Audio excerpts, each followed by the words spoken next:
Welcome to Richmond Raceway, a track known for some of the most intense and exciting action on the schedule. I'm Alex Hayden, and this is the first of two short track races for these drivers to make the round of 12. This 3/4 mile D-shaped oval will get us one step closer to knowing which 4 drivers get eliminated in the first round.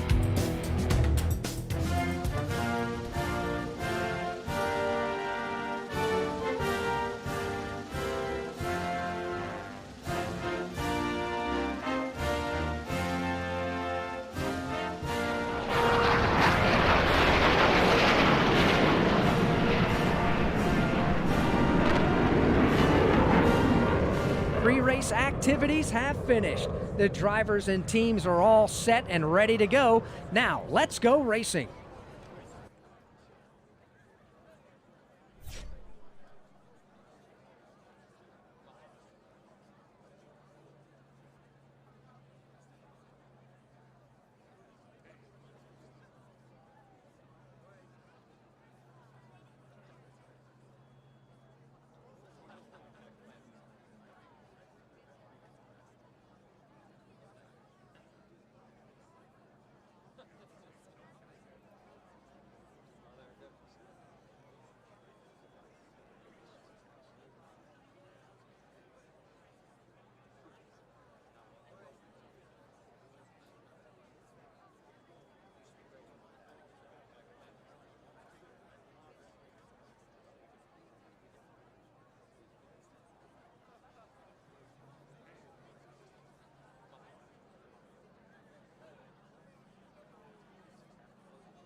Alright, I think we're off and running now.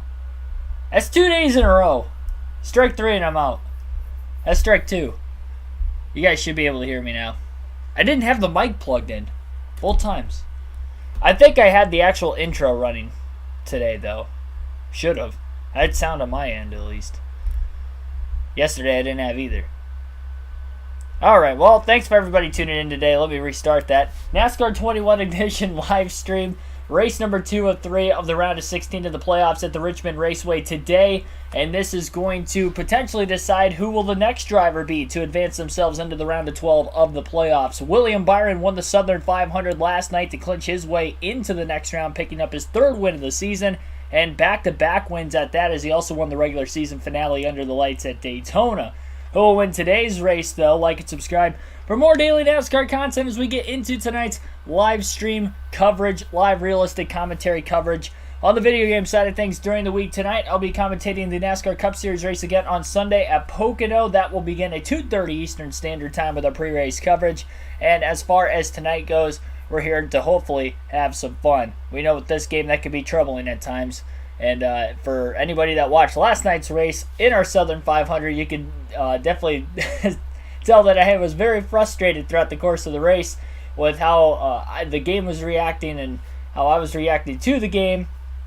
It was just a mess, and that definitely costed Ryan Blenny. Got to keep the composure today, even if he gets into early trouble like last night in the Southern 500. A 32nd place finish in race 1 has now dropped Ryan Blenny back in the standings just a little bit. He had a 50-point cushion on the cutoff line. Now it's down to just 31 points after no stage points and only 5 place points in yesterday's race. We're going to take a look at the starting lineup for today's race. So at Richmond, things are looking a lot better, at least for the start. Ryan Blenny will be starting on the pole for today's race. It is his 4th pole this season and his 2nd on an oval. You have to go back to New Hampshire, was the last oval that he qualified on the pole at. Denny Hamlin will start outside of the front row. Of course, he won in real life this year at Richmond. We'll see if he can win in the video game side, at least for the playoff race that took place last year. Chase Elliott, Joey Logano will be in row 2. Joey Logano, Chase Elliott, they're both above the cutoff line right now, but they also lost some points, both finishing outside the top 10 yesterday at Darlington. Christopher Bell, Mark Truex Jr. will be in row 3. Truex picked up a bunch of points yesterday, as well as Christopher Bell. They are even ahead of Elliott, Logano. They jumped up a couple spots in the standings, giving themselves a little bit more of a cushion, but still work to be done if they're going to make it to the next round. Kevin Harvick, Kyle Busch will be in row 4 for today's race. Kevin Harvick finished runner-up in real life at Richmond earlier this season. Kyle Busch has won here multiple times in his career as well, and he's going to look for another win today. Austin Dillon, William Byron will round out the top 10. Row 5, we mentioned Byron has won the last 2 races. He is the only driver locked into the round of 12 right now. Still 11 spots still open, and Austin Dillon had a good points day yesterday at Darlington as well. He still sits below the cutoff line, but not by much. Only 7 points below, I believe, was the gap. I have to check it again real quick. 9 points. 9-point difference between Austin Dillon and Brad Keselowski. Dillon is the first driver below the cutoff line coming into today's race. Other drivers who are in the playoffs that start outside the top 10 would include Kyle Larson starting in 12th place. Larson comes in 28 points to the good. Right now, 4th in the standings. Kurt Busch in 15th starting spot for today's race. He is 11 points below the cutoff line, so he's going to need to pick up spots early and fast. Tyler Reddick also below the cutoff line after a tough finish yesterday, 27th place for Reddick. He scored a couple stage points, but he is sitting 17 points below the cutoff line. 15th in the standings coming into today's race, and starting outside the top 10 is not going to help him either. Michael Mcdowell, who is last right now of the 16 playoff drivers on points, he's 24 points below the cutoff line. He starts outside the top 20 and 21st. Alex Bowman, who won the spring race in real life last season, he has got his work cut out for him today as well, starting pretty deep in the field in 22nd. This is a track he's good at. We'll see how that will pan out for him. He's 11 points to the good above the cutoff line, currently 10th in the standings. Brad Keselowski is 24th. We mentioned he's the last driver above the cutoff line, only 9 points to the good, so he's going to have to pick the pace up. He won this race in real life last year. And I think that might be it of all the playoff drivers. So Keselowski going to be the furthest back of all of them, starting in the 24th place position. We're going to get this race underway today. Expert difficulty for today's race. There will be stability help on this 750 oval. I paid the price for not having it on yesterday at Darlington. I will have it on today. Still doesn't mean it's going to be easy by any means, and we'll see how these teams can adapt to this very rough short track. 3/4 mile short track at that. Joshua Rumsey, Billy Kramer, Jay Yo. I like donuts in NASCAR. Billy Kramer, others, welcome to the stream, everybody. Clear. And let's rock and roll. Who will be the second driver to advance their way into the round of 12 tonight? A lot of playoff drivers starting in the front of the field. Green flag will be in the air, and Ryan Blenny will lead the field to green today at Richmond.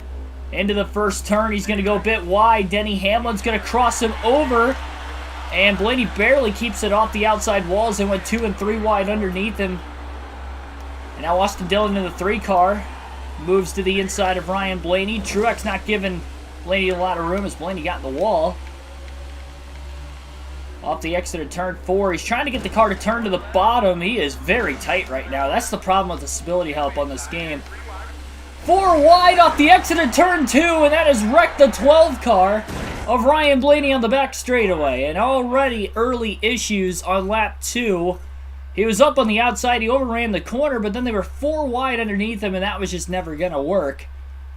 And Blenny got absolutely squeezed into the wall by Kyle Larson, and I mean, it happened so quick, I don't even know who the other 2 cars that were underneath him.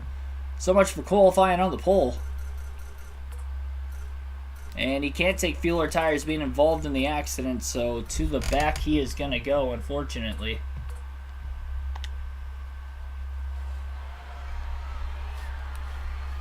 This first stage is shorter than stage 2 and 3, so they won't have to pit for fuel or tires in this stage. I noticed in qualifying it was really tight. I was actually surprised I qualified on the pole, to be completely honest. Shows that there is speed in the car if Blenny could just hit his marks, which he's going to struggle with that in the early going.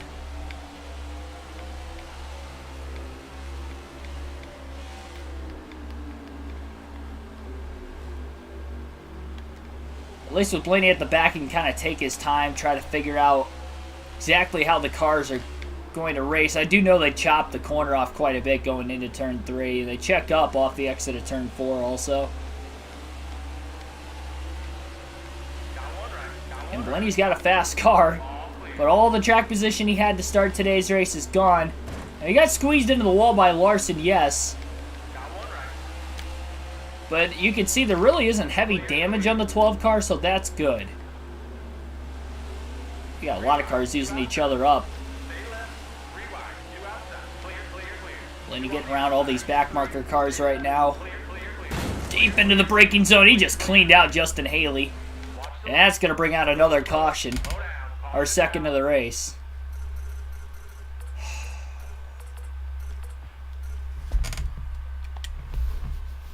And he's got to be a little bit more patient because obviously right now it is not working out for him.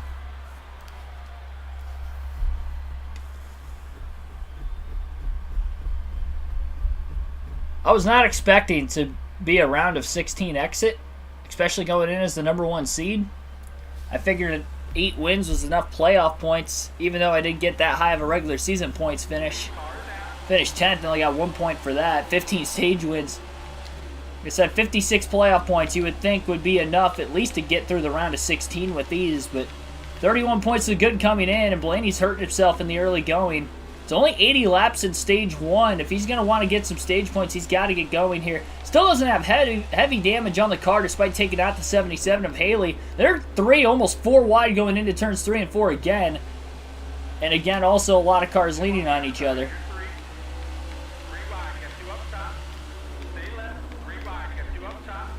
He's just got to get used to racing his own car. More than racing the field right now. It's so easy to get tight with the setup he's got in the car right now. A little contact with Haley. Haley probably paying Blenny back. I don't blame him for that.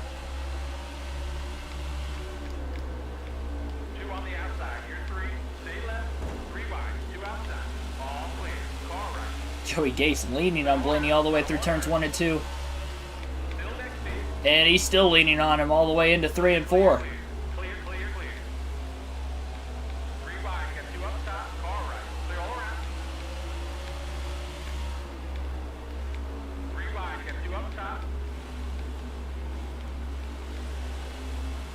Two early yellows. We had 17 cautions in last night's Southern 500 at Darlington.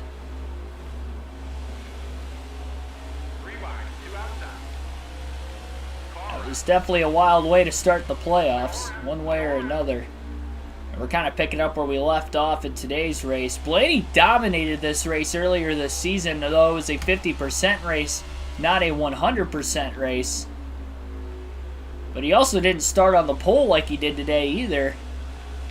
And unfortunately for himself, for whatever reason, he is definitely struggling. A little too hot into 1 and 2. Using up the 42 of Ross Chastain. Drops back in line behind him on the backstretch. Runs a bit wider line that time through turns 3 and 4. Arcs it off the exit. He's starting to pick up a lot of these spots back again. Going to get around the 43 of Eric Jones. A lot of bottom left open by Cole Custer.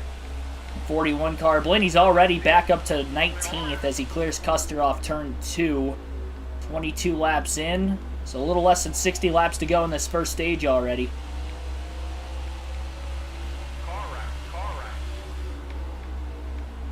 I'd imagine the car's just going to get tighter and tighter and tighter over the course of the run. And it's already tight from the get-go on the loosest possible setup. But again, that is just the product of this game when you have stability held on.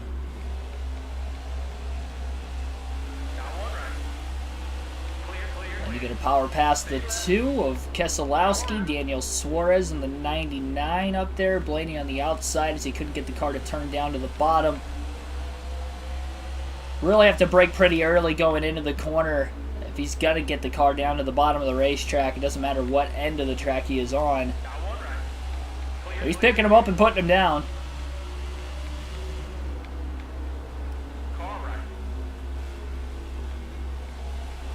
Not better that time getting around Reddick and Kurt Busch. He's going to be back in the top 10 before long. I do think Blenny's going to have the fastest car in the field today. Did not practice for this race, just qualified, so that's probably another reason why he struggled those opening few laps, but he's starting to get the hang of it now. Austin O'Mata, Rod G, welcome to the stream. Yeah, it was announced earlier today, NASCAR Cup Series and Xfinity as well, I believe. Going to be racing Chicago Street Course. I think it's the Xfinity. It might be the trucks. I would imagine it's the Xfinity. I feel like that would make more sense. But 1st and 2nd of July next year.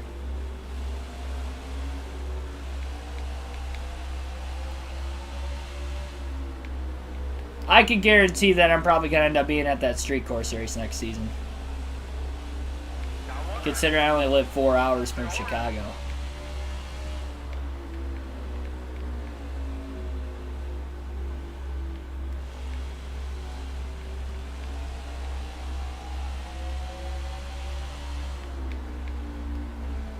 Hope they added it in the game. I'm sure they will for next year's game.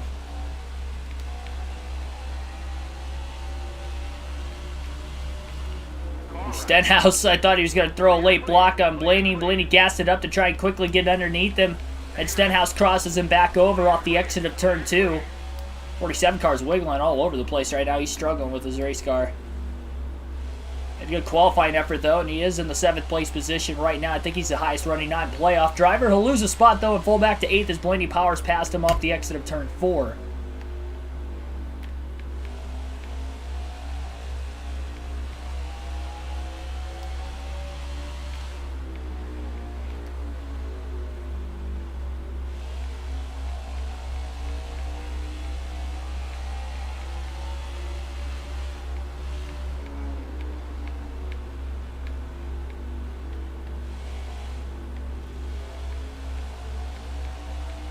Lap traffic right around the leaders. Blenny going to the outside this time through turns 3 and 4. Trying to get a run on the 4 of Kevin Harvick. Going to look low on the front stretch. Deep dive into turn 1 for the 12. And he'll clear Kevin Harvick for 6th. Mark Kearns, welcome to the stream.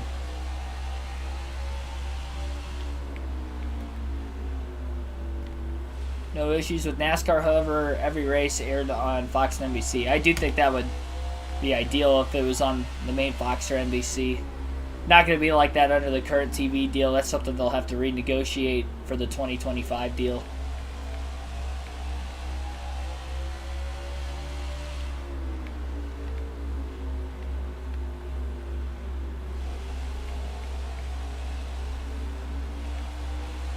Truex being stuck right now behind the 77 of Justin Haley.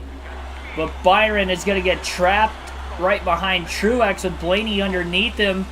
Byron squeezing the 12 car off the exit of turn 2. He's trying to make sure he can get down in front of the 12. He does that time. Truex to the outside of Haley. A little contact underneath him from the 77. He's boxed in with the 66 of Timmy Hill in front now as well. And Blenny gets around both Byron and Truex off turn 4 for 4th.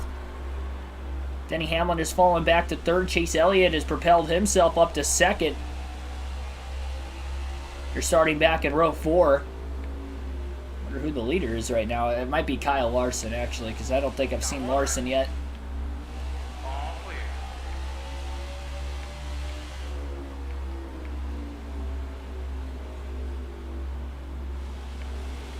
Cody Ware now holding up Denny Hamlin off the exit of turn 4. Blenny did not want to go 3 wide into the corner. Hamlin went to the outside, just gets by Cody Ware. Blenny gasses it up. He'll still get to the inside of Hamlin, though, off the exit of turn 4. Hamlin trying to side draft the right rear corner panel of Blenny just a little bit. Alfredo on the outside is going to hold up Hamlin in turns 1 and 2. We'll have to check up to get down to the bottom behind Blenny. And pass Alfredo on the inside. Blenny goes up high through turns 3 and 4. Trying to build up a little bit of momentum to try and make a run at Chase Elliott now for 2nd place into turn 1. Quinn Houck and the 00 is in the way. Blenny powers through. He'll end up passing Elliott, but Elliott going to try to cross him over. He gets into the side of the 12. Did not give Blenny a lot of room there. And Joey Logano, by the way, is the one leading this race. Blenny up high, trying to keep it off the wall. Gets by McLeod. Big run on the front stretch. Cuts down to the inside. 3 wide into turn 1. Blenny clears Elliott again. Slides up just a little bit. Elliott again, probably going to try another crossover. Got into the left rear corner panel of the 12 car. Blenny drives it in deep. Has to stay on the outside with Elliott down low again. Trying not to make contact. Corey LaJoie's going to be in the way. Great battle for second going on between Elliott and Blenny. Blenny up the middle, 3 wide. He's going to get into the back of Suarez. He's going to turn the 90, or that's actually Ty Dillon in the 96. As he turns him, caution's going to come out again. And again, that's going to send Blenny to the rear because of causing another yellow. That's the second car he spun already. He spun Justin Haley just a few laps into the race as well. Man, that's a shame. And again, he can't pit for fuel or tires either. With that being the case, the rest of the field looking like they're going to stay out of the pits. Blenny drove his way right back up to a battle for second with Chase Elliott. They weren't that far behind Logano. He was within sight. A little bit of damage on the 12 car from contact he made. And just product of driving it in too deep. A couple times it's been in turns 1 and 2 as well. Green flag back in the air. Only 35 laps to go in the stage. How's your buddy Jenkins? Welcome to the stream.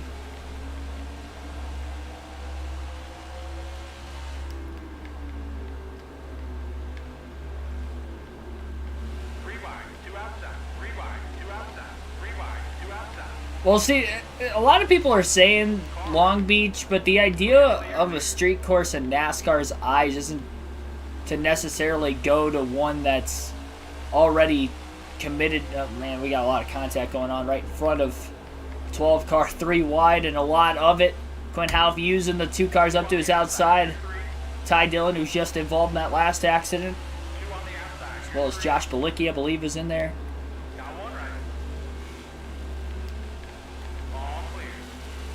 Blenny trying to drive back up, potentially get himself in a position to get some stage points again.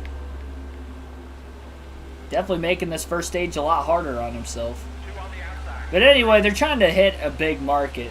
That's the idea of it. They've already, you look at Long Beach, isn't that in California?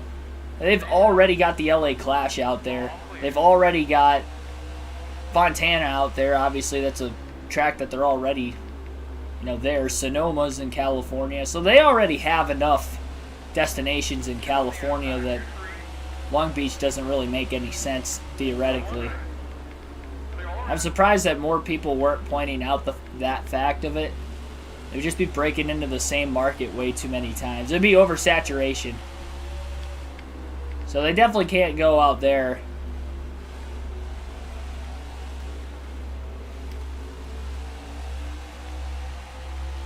I don't know that necessarily Chicago's the right city, but at the same time, the only other major city that I could kind of see would be Houston if you didn't race at COTA.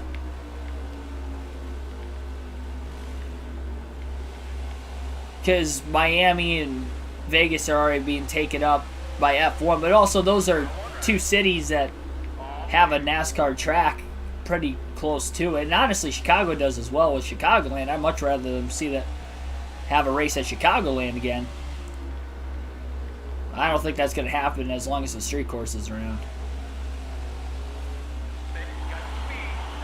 I think Nashville would have been a good spot for it if IndyCar didn't beat them to it. To be completely honest, instead of going to Nashville Super Speedway.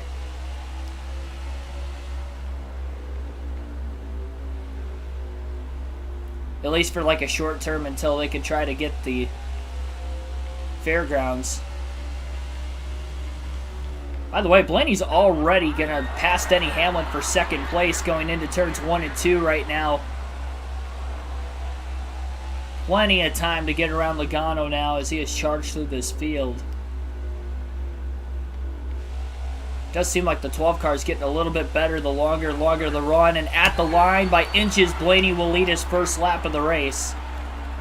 On the 22 of Logano as he aggressively clears him. So Blenny looking to pick up his 16th stage win of the year if he can hang on. Now he's got the lead. He can kind of simmer down. He's got a really fast race car. Safety concerns, Chicago. You would have to think they're going to have security for something like that, though. Like major security. I mean, if you go to any NASCAR race in general, there's already a lot of, like, state patrol officers and everything just with guiding traffic after the race. So there's gonna be a lot of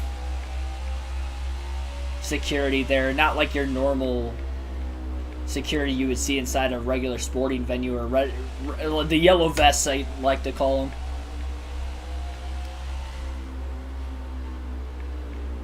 I think they'll handle the safety concerns with it.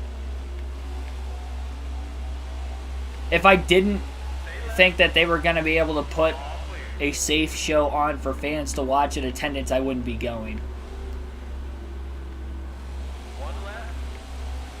That they're not going to pick a destination necessarily in the city. Like, they're going to pick the safest part of the city at all possible. Like, they're not going to put it in the ghetto of Chicago. Like, that doesn't make any sense. They're not going to do that.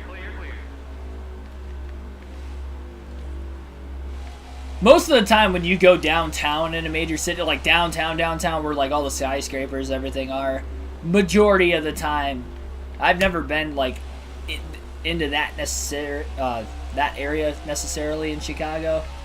I've driven through it, at least on the highway, but that was about it.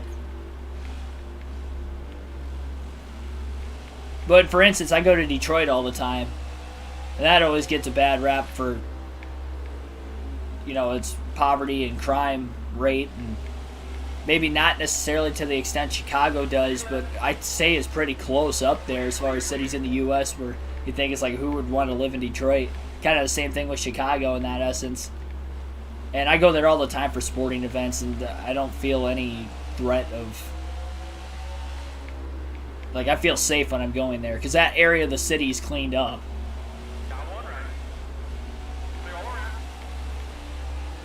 There's so much security there when events are going on, and I'm sure the same thing would happen for a NASCAR race. So I'm not going to put the safety aspect in it. I think it will be safe enough for fans to go. Play online with subscribers. I do plan on doing another online lobby sometime soon. It's been a while. It would definitely be of this game before we wrap things up with NASCAR 21 Ignition.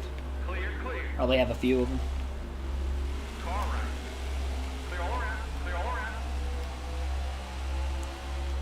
Drive the 48 car. Well, we're driving the 12 for the sake of this season. Oh boy, Michael McDowell came way off the wall off the exit of turn 4. Blenny had to keep steering left to keep it underneath him. It's going to be interesting to see if the field pits during the stage break.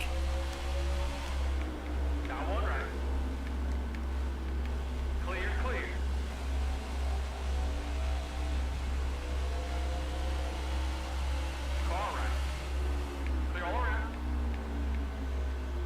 15 laps to go, stage 1 this time by. I'm telling you guys, this is on expert difficulty. I don't know why I'm so fast. I figure it would make it much harder. This track is just relatively... It's easy because of how slow the AI are here, especially on the long run. Because it was pretty competitive leading up to that last caution. But once you get over 50 laps into the run, I think far and away this 12 car is the fastest car in the field. And I don't even think it's close when you get really deep into a tire stint. And cautions aren't really going to change that too much just because the AI aren't going to pit during most yellows. Unless they're towards the edge of their pit window as it is when the caution would come out. So that's what's going to make this first stage break interesting. Because it might be at that window for them to pit. You know Ryan Blaney's definitely going to pit during the stage break.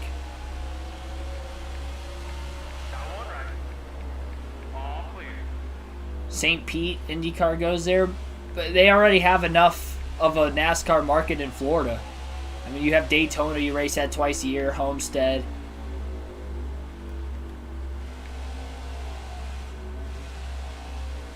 They left Chicagoland, so I mean, the closest thing they would have to it would be Road America, but even that's a few hours north of Chicago.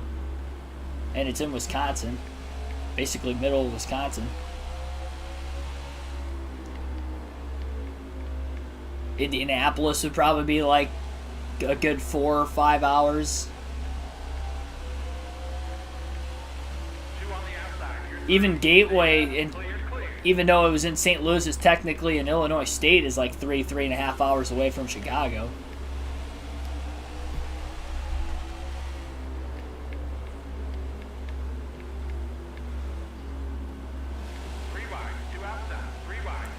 And again, those aren't major markets either. When you think of St. Petersburg and Long Beach, those aren't your... Like, when people think of... And I'm not saying like NASCAR or racing fans of any sort, but just people in general, when they think of California or they think of Los Angeles, they don't necessarily think of Long Beach, which I would assume is in the general area. They don't think of St. Petersburg when they think of Florida. You know, they think of the bigger cities like an Orlando, like a Miami. I mean, that's kind of the idea NASCAR was going with the street course. So I never thought that it would be an option or that they were realistically ever thinking of going there. The only IndyCar street course that they currently race on that would make sense for NASCAR to race on, there's two of them. There would be Toronto internationally, and there would be Nashville. But they are currently racing at the Nashville Superspeedway, and IndyCar already beat them to it. Now, if a couple years ago NASCAR would have announced a street course race before, you know, IndyCar would have, or an IndyCar-NASCAR doubleheader on the street course, you know, something of that nature.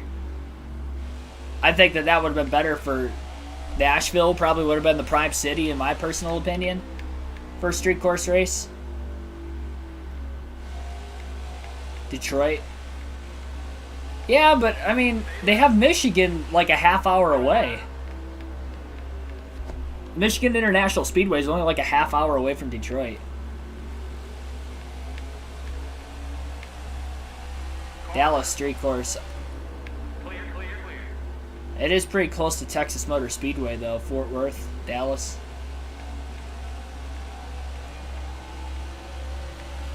The only reason I mentioned Houston is if they didn't race at COTA. They already have a road course that's sustainable in the state. Plus Texas Motor Speedway, like I just mentioned, so you can't go to all three.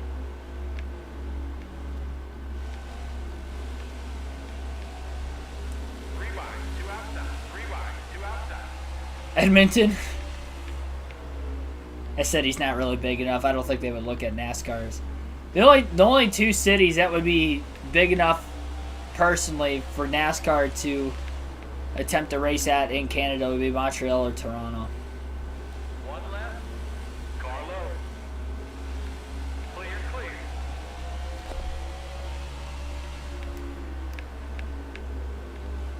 I think those are the only two cities in Canada that have over 1 million citizens, if I'm not mistaken.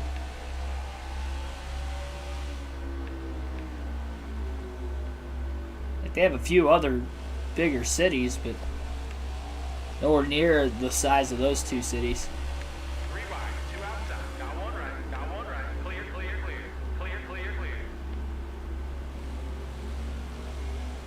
Jacob Givens, welcome to the stream.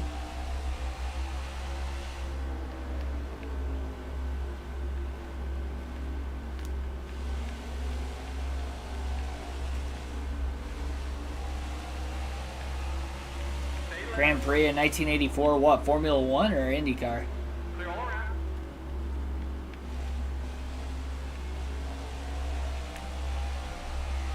By the way, I haven't really mentioned it, but this is the final lap of the stage, and Blenny's lapped a lot of cars.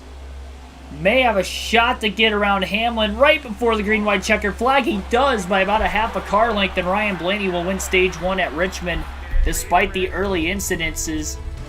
It'll be a 16th stage win of the season, 10 points towards this round of the playoffs if he finds himself in trouble in any way today and does not win. But again, a racetrack he dominated earlier this year, and he is already up to domination after starting on the pole today. Joey Logano finishes in second. Denny Hamlin third. Chase Elliott fourth. William Byron ends up fifth. Martin Truex Jr. in sixth. Kevin Harvick seventh. Ricky Stenhouse Jr. eighth. Kyle Larson ninth. And Christopher Bell rounds out the top 10. Frodo, welcome to the stream. So Blenny's going to pit during the stage break. I'd imagine it would be a wise decision for everybody else to pit, but I don't know that they necessarily will. I'm still taking advantage of it. 4 tires and fuel for Ryan Blaney. No adjustments to this race car. It's a little tight, obviously, but it's pretty fast, so if it ain't broke, don't fix it, I guess. Bro races with 0 AI.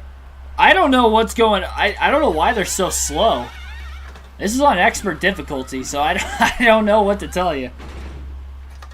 I have stability help on, but if I didn't have stability help on, I wouldn't last 50 laps without wrecking. I already wrecked once. I got squeezed into the wall when I was 4 wide. And I don't believe anybody else pit, but because there were only 2 cars on the lead lap at the end of the stage, Blaney is at the back of the field in second. I still don't understand how they get the order necessarily on restarts. It's like all jumbled. Because you got the 22nd, 23rd place cars in the row right in front of Blaney. 4 wide off the exit of the corner there. A few of them got squeezed into the outside wall. We stay green through it. That stage break was the 4th yellow already today. A lot of 3 wide racing going on through turns 1 and 2 right now. Blaney is on the attack with these fresh tires.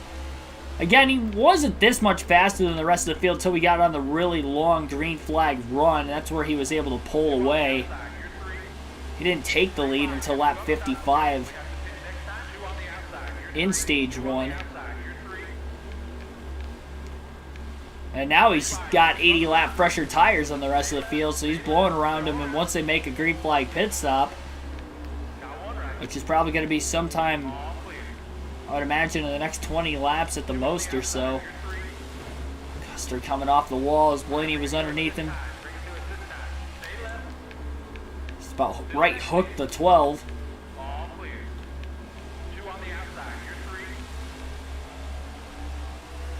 Mexico City would be another good destination internationally, at least. Restart order still broken, yeah. I just don't understand, like, where they get it from. Like, I almost just wonder if when the caution comes out, it freezes the field, and if nobody pits, then they just, I don't know, like, wherever the leader is, like, all the lap cars behind them are in that same way. So if Cody Ware was, like, 5 laps down right behind Joey Logano, who led at the time of the caution, he just restart to the outside of him. I feel like that's how they get the order.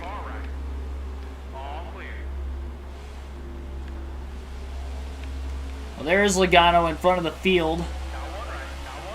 Denny Hamlin thought about squeezing Ryan Blaney towards turn 3. Thought better of it. He'll stay wide. Hamlin first car lap down. Ryan Blaney to the lead off turn 4 on 80 lap fresher tires. Blows by Joey Logano. And I mean, there should be no reason why Ryan Blaney is not going to win both stages and the race today. Pick up 7 more playoff points that will carry towards the next round. And of course, with the win, lock himself into the next round. He won't have to worry about Bristol, which is good considering a poor performance in the Southern 500. It's put him a little bit behind. He's still ahead of the cutoff line, but he doesn't have that 50-point cushion anymore that he had going into the round. Truex won the last Busch race in Mexico City. I honestly did not know that. The early years, we should have known that Truex was a good road course racer.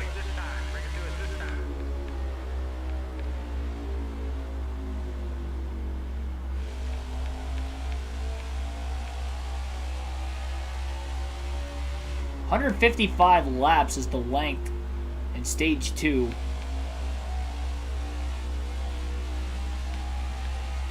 It's going to be interesting, though, if there is a caution, what Blaney's strategy is going to be.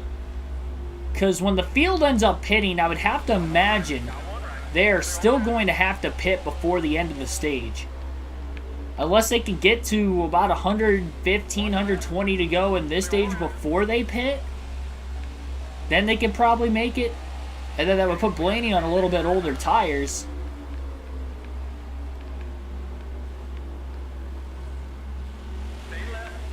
Yeah, it's going to be really interesting. Because we know Blenny could go 100 laps.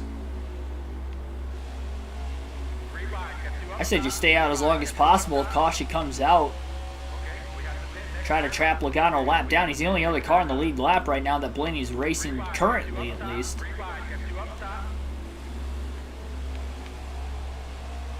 Manny Livermont, welcome to the stream.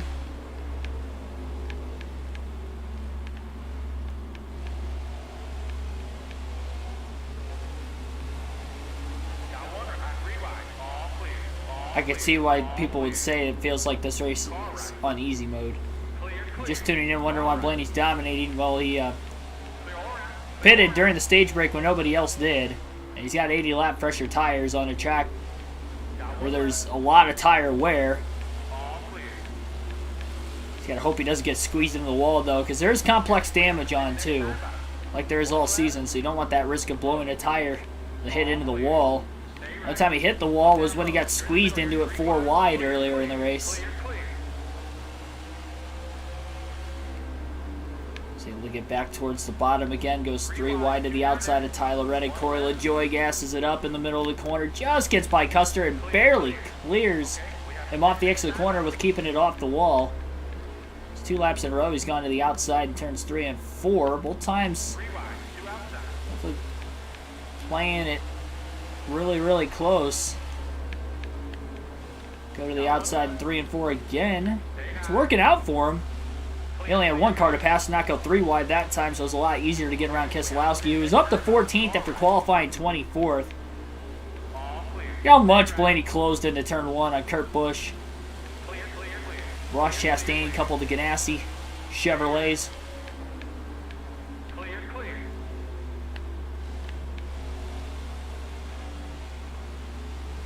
I think you're one of very few people that want to see Kentucky back. I want to see it back only because I live 3.5 hours away. You never know, though. The next gen's been putting on some good shows on 1.5 miles. Maybe Kentucky resurgence wouldn't be the worst thing in the world.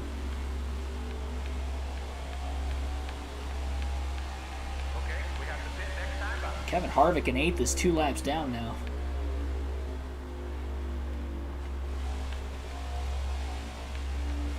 I'm going to pause it for 1 quick second. I want to see what the fuel window is here. I always forget to check before the race starts, because I have it in my notes. 105 to 107 laps is the fuel window at Richmond. Alright, so I was looking at it because if we do get a caution, I'm only going to pit if I'm within 105 to 107 laps to the end of the stage. I'm staying out if that isn't the case, if there's more laps left. Because we get cautions in the middle of green flag pit stops a lot on this game, so I feel like there's a possibility if that happens, especially with it being a short track.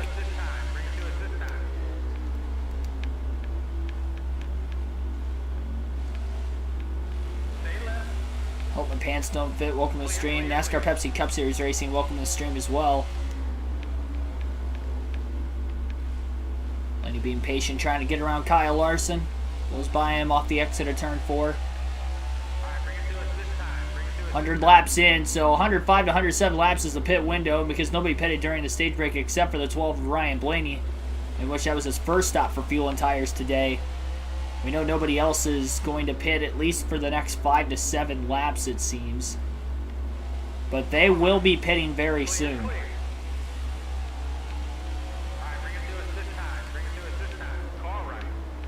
Plus, that first race at Richmond this year was in the daytime versus the nighttime today.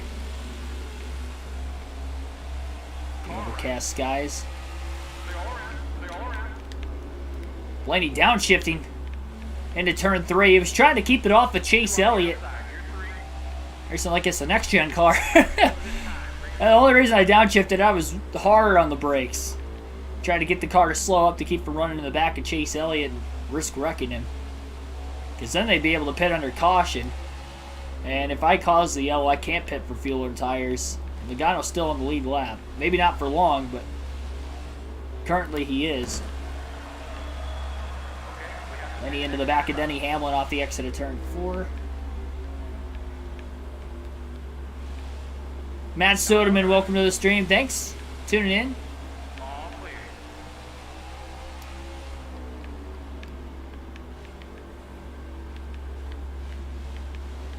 newcomer to the channel, welcome with open arms. Again, the rest of the field going to be pitting very, very soon, within the next few laps. Joey Logano about to go lap down in second. This is going to mean Blenny's going to lap the field early in stage number 2. Just over 50 people watch right now. Hit that like button if you have not already. Only 15 likes on the stream, and subscribe for more daily NASCAR content, live realistic commentary on the daily on the channel. Video game side during the week and for the real races on the NASCAR race weekend. Next live race commentary for the real races will be Sunday at Pocono, right here on the channel, 2:30 Eastern Standard Time. We'll kickstart that live stream. And tomorrow night's live stream, more NASCAR 21 Ignition, our round of 16 elimination race at Bristol under the lights. The Bass Pro Shops Bristol night race. One of the marquee events of the season. It's going to be interesting to see how that's going to be in this game. I doubt we're going to dominate it like Richmond today. I feel like this. I just remember dominating this 50% race earlier this year. I kind of figured this 100% race would kind of go the same way. This is even on expert difficulty. That's the insane thing. I know I have 80 lap pressure tires right now, and the field's going to be much quicker than Blenny once they end up pitting. So it's going to be interesting how much time Logano can make up, considering he is a lap down, because I do think he can make that time up. Blenny's still going to have to pit himself at some point in this stage, and the longer the field stays out, the more of a chance they have of making it. I see Chase Elliott just hit pit road that time, so our first driver's hitting the pits at lap 108. Considering they're a lap or two down, they are within their range currently. Lap 106, 107 for most of the field. So within that 105 to 107 lap range. And we are seeing cars on pit road for the first time today under green flag conditions at Richmond.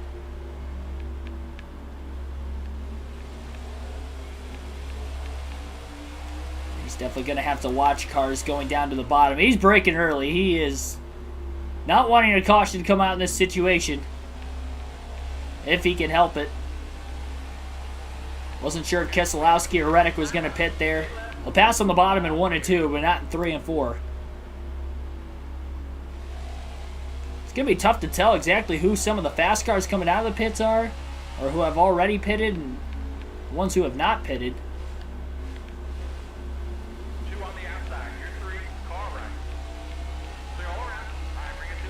I did see William Byron make his way out of the pit lane recently. And into the outside turns 1 and 2 as they'll get around Joey Gase. He's back in 39th. Yeah, we'll be doing a lot. That's going to be really weird to get the hang of. It's going to be shifting on the short tracks in NASCAR 23.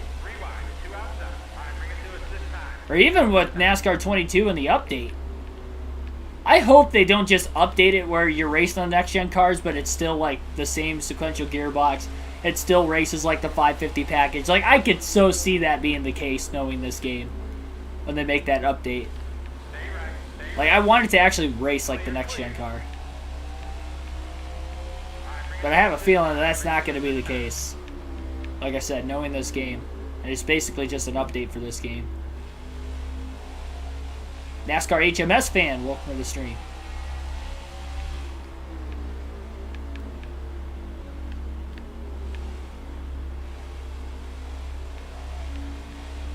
William Byron closing back in on the 12 of Blenny. Down towards turns 1 and 2. 24 car much faster on fresher tires. Ooh, got into the right rear corner panel. Blenny did crowd him a little bit on the backstretch. Byron had the run. How quickly he got by him on the outside.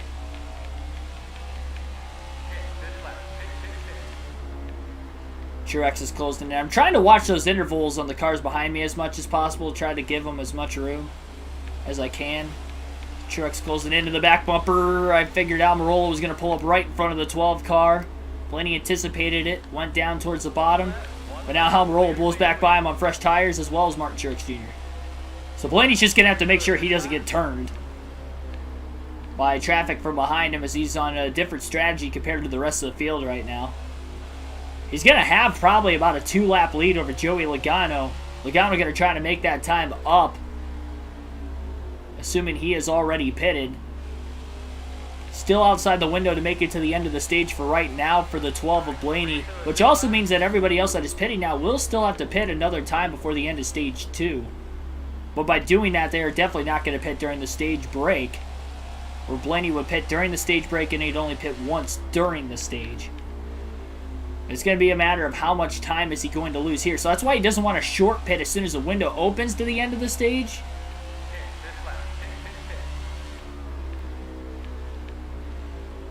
If he does short pit, the best way to do that would be to split this stage in half and go about 78 laps each.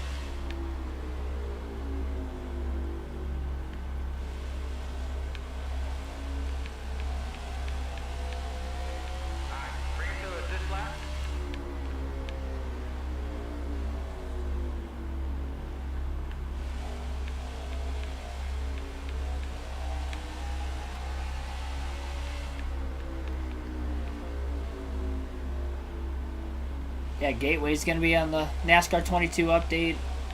Super Speedway Atlanta.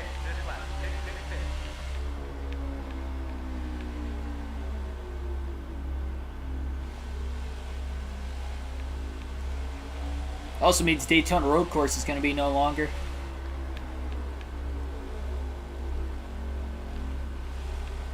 One more race on Road America. That's going to be no longer on NASCAR 23 at least. I wonder if the Xfinity Series still get... Well, no, they probably won't race there anymore. See, the Xfinity Series is at Road America for a while, but if they're going to Chicago Street Course 2, then I don't even think the Xfinity Series is going to race at Road America anymore. Which is a shame, because they've been racing there long before the Cup Series did. Well, since like 2010? Somewhere around there? I know it's been over a decade they've been there. Unless they send the Truck Series up there for the first time.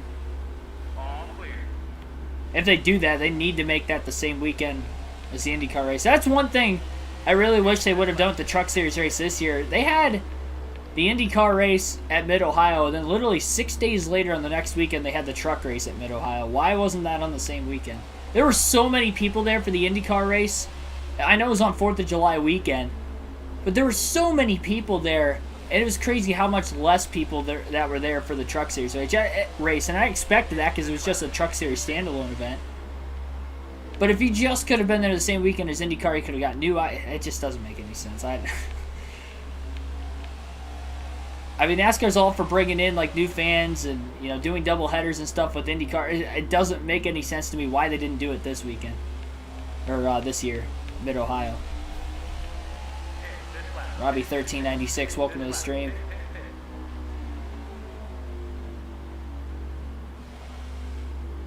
Portland was boring. It was kind of a wreck fest in the final stage. I don't know that boring was the right word for it. It was a junkyard in that final stage. I'm not saying that made it entertaining, but I don't know that boring would have been the right word for it. It was definitely too many cautions for my taste. I think, there was like 12 cautions in that race, and the race itself was only like 70 laps. It might not even have been that long. Way too many yellows, though. Brendan Littlejohn, Toxic Punk Youngboy, Apex Racing League. Thanks for everybody tuning in.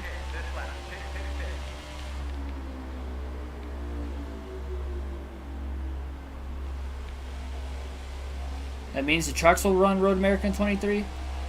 I don't know that has been announced. I was just speculating that if NASCAR were to run there, that would be the only series that would likely... Unless the Xfinity Series runs there too and they only take it off the Cup schedule.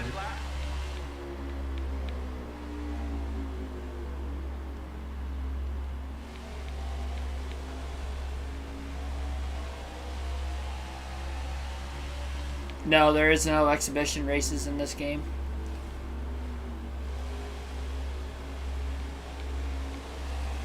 Pushing the 17 car, got around Blenny. Blenny going to try to cross him over on the front stretch through turns 1 and 2.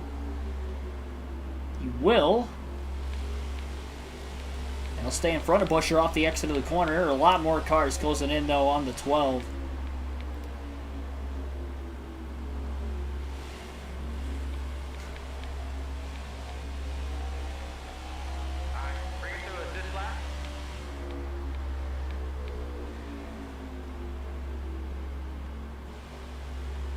Yeah, he's been telling me to pit every lap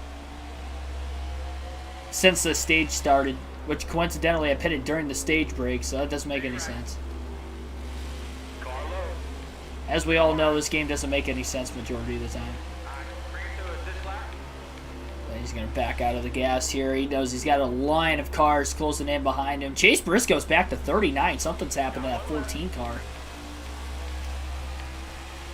Kevin Harvick getting into the side of Ryan Blenny off the exit of turn 2. Harvick all the way down to the apron on entry into 3. Now LaJoie gets into the 12. Almost knocked Blenny into the wall.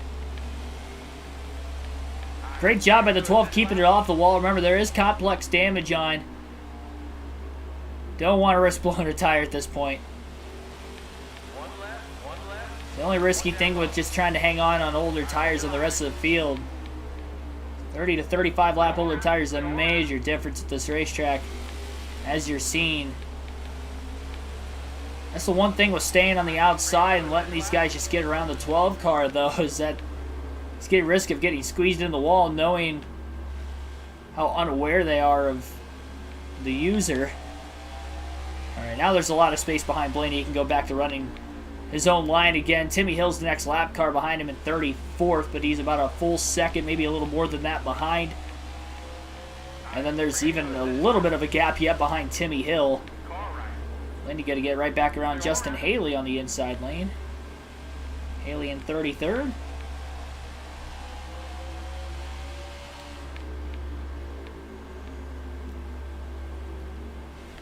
Now, this is a race Ryan Blenny absolutely has to win when he knows he's got the superior car than the rest of the field. Do not want to go into Bristol not locked in, if at all possible. Especially with how the Southern 500 goes, because if he has another one of those performances, if he cannot get a win today, even with a solid points day today, you're looking at Blenny getting eliminated in the round of 16. Still early in this race, so you got to keep full focus on right now. He won stage 1, got the job done there, and he's got 100 more laps to go in stage 2, but we still have over 250 laps to go the rest of this race.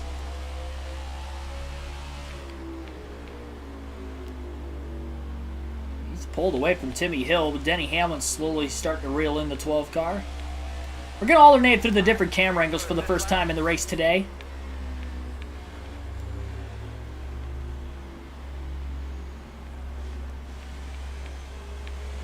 I've been to Atlanta twice. I was there this season in the spring for the first race on the newly reconfigured Atlanta Superspeedway.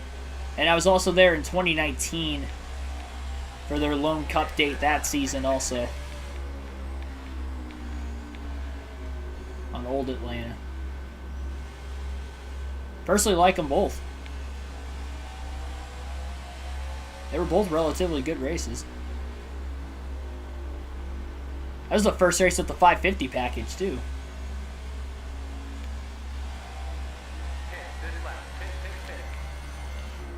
"6 p.m. still 98 degrees. Are you in hell or something? Sounds like it.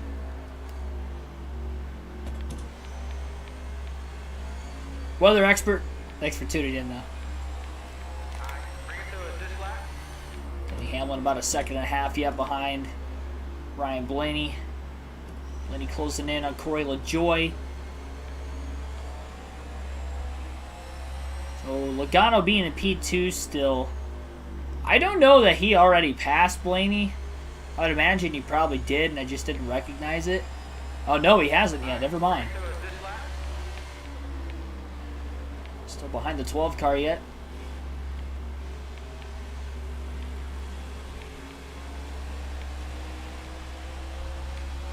Stenhouse just blew around Denny Hamlin all of a sudden in 10th.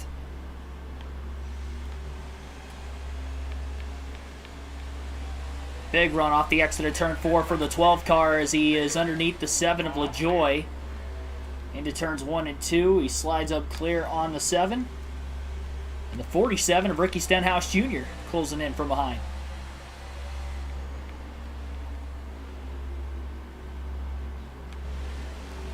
Stenhouse using up LaJoie. It might not have actually made contact. It was definitely close. Plus, Blenny has to win tonight. He's got the Richmond Water Heaters paint scheme at Richmond Raceway. Definitely be fitting. Stenhouse blowing around Blenny on the outside through turns 1 and 2. Corey LaJoie still holding up Denny Hamlin just a little bit as Hamlin caught him in a bad spot off the exit of that last corner. Hamlin's going to clear LaJoie off turn 4. Joey Logano still behind LaJoie yet.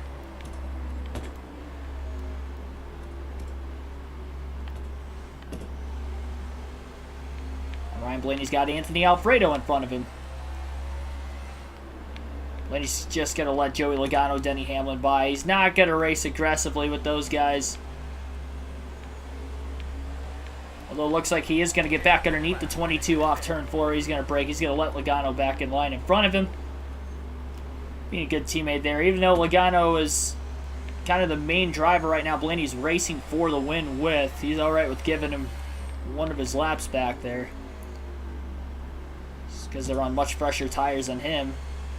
Hamlin's starting to separate himself from Logano's. Logano's trapped in line right behind the 38 car. Anthony Alfredo. Logano rubs into the side of Alfredo that time. When he's starting running that upper lane through turns 1 and 2. Logano finally clears Alfredo off the exit of the corner.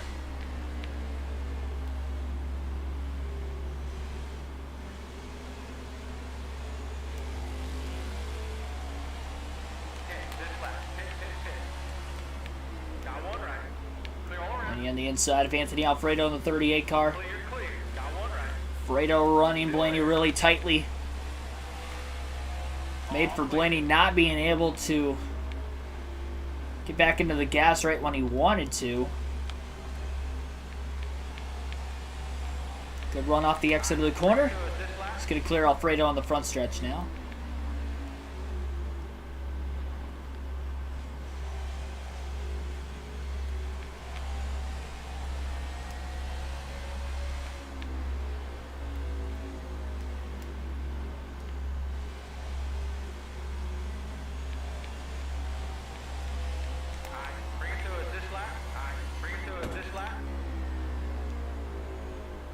Seventy laps into the stage. 3 cautions for incident way back at stage 1. One car really slow down on the apron. Turns 1 and 2. Couldn't tell who that was. It looked like it might have been Michael McDowell. I don't know if contact knocked him sideways and knocked him down there or what the case was.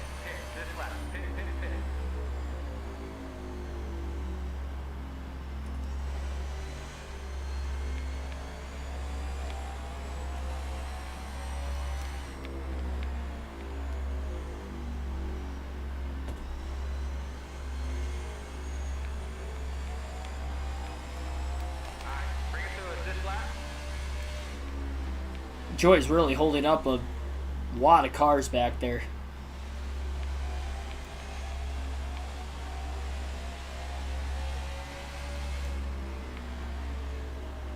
Ryan Blaney's best lap of the race is 21.540.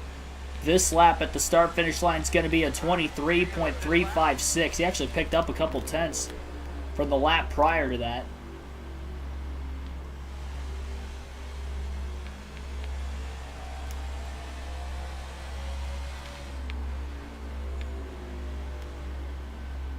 Been into a lot of championship races. It'll be my first championship race weekend this year at Phoenix.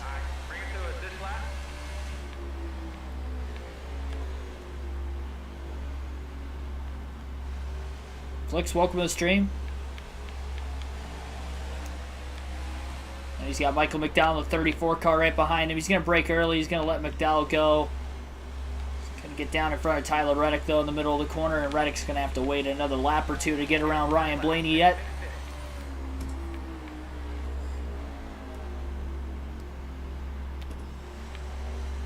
Michael McDowell back in last. I wonder if he just pitted, and that's why he was on the apron in turns 1 and 2 a little bit ago. And he's going to let Reddick go. Reddick made a really late dive getting into the corner. Got into the back of him now into turn 1.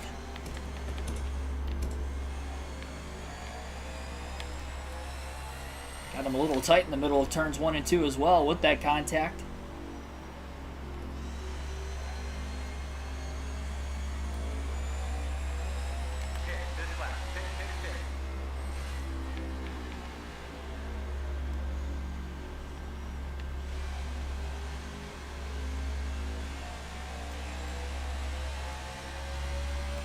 Definitely the longest green flag run of the race so far. With these first 76 laps of stage 2 after 4 cautions total with stage 1. It's really calmed down quite a bit.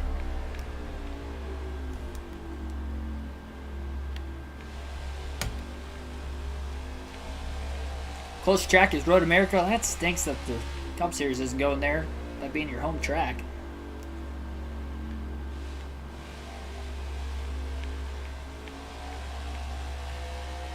Bring it to this lap.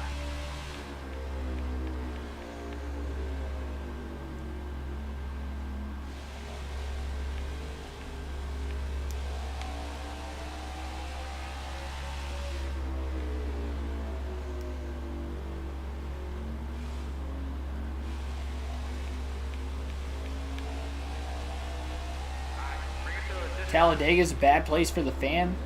Well, if you're talking about camping in the infield, I would probably imagine.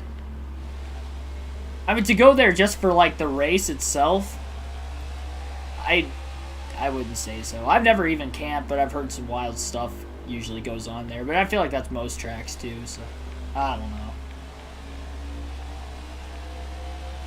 Like, if you're just going there for the race, and the race itself, you know, so be it. I don't think you're gonna have fun. This is coming for somebody that's been there twice now. And I'll be there again for the fall race this year. Jude McLeod coming off the wall there a little bit, off of turn 4. And he drove it in pretty deep. Got around McLeod. I'll stay in front of him off the exit of turn 2. Kyle Larson, Kurt Busch closing back in. So where Kurt Busch just passed Ryan Blenny not that long ago. And he is already working his way up as he's just behind Kyle Larson off turn 4. A lot of cars stacked up right in front of the 12 car all of a sudden. Kyle Larson, next car in line behind him off the exit of turn 2. Ooh, man, that was aggressive move by Briscoe. He drove it, cleared the 52, and then just completely door slammed the 53 to get his car to turn. Now Blenny just got in the back of the 14.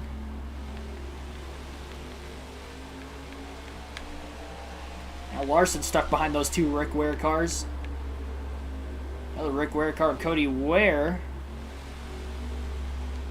Just in front of Briscoe. Blenny going to get around Briscoe on the front stretch, as well as the 51 of Ware. David Reagan currently in last. Next car up ahead. Got one right. Clear.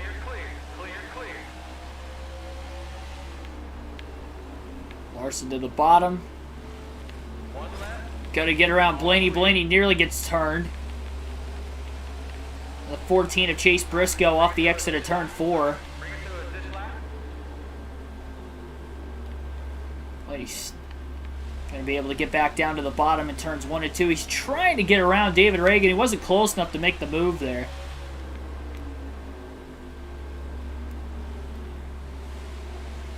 And he should be able to clear him off turn 4 as Reagan lifts. All clear. Bring it to this lap. Briscoe stuck behind him in turn 1.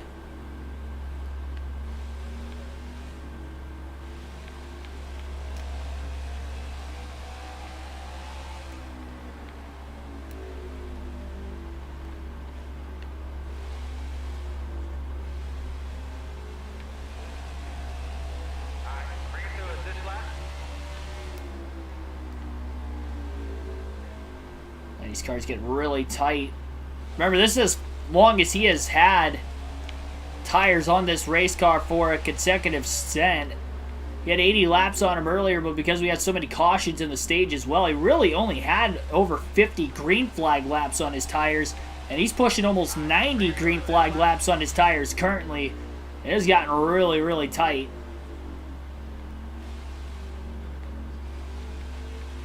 These other cars in the field are unlapping themselves.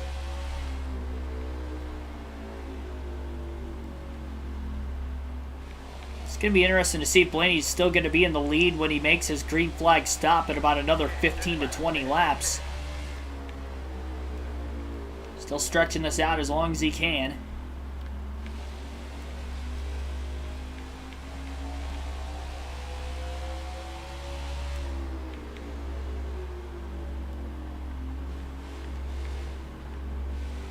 He's not going to be too risky and go 107 laps towards the very end of the fuel run. But as soon as he hits lap 105 of stage 2, he's going to pit.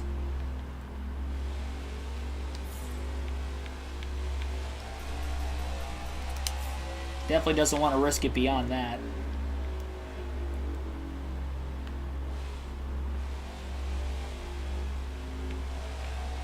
Winston Jury sponsor. I don't know about that. I'm surprised they stayed on as long as they did, really. To 2003.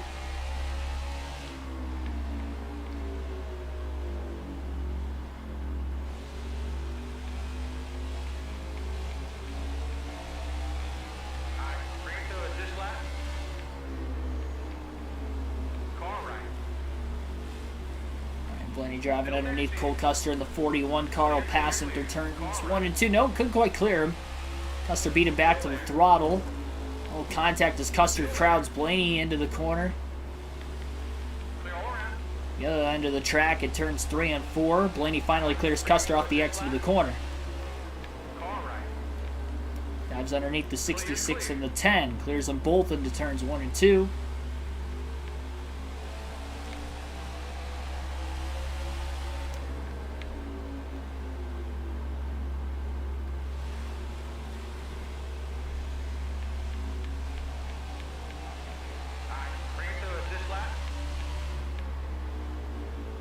Possible because Winston, no.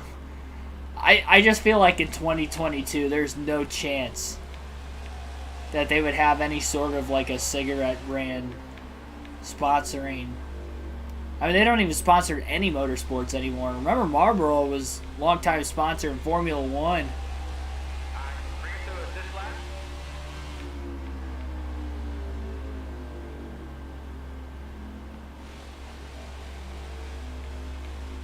Literally, arguably one of the greatest Formula One drivers of all time, Ayrton Senna, was sponsored by Marlboro.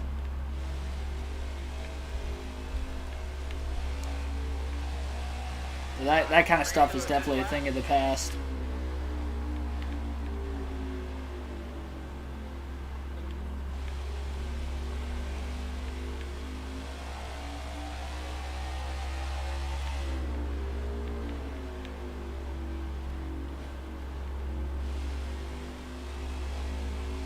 I don't know if I consider her a cigarette brand a good old company, but you guys are missing the point here.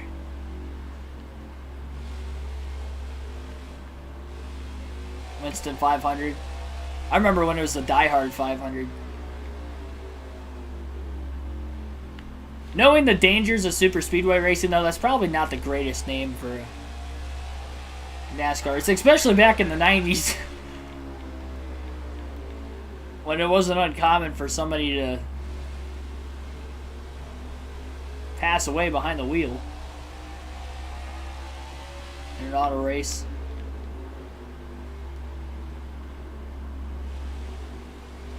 Contact between Christopher Bell, Matt Mills.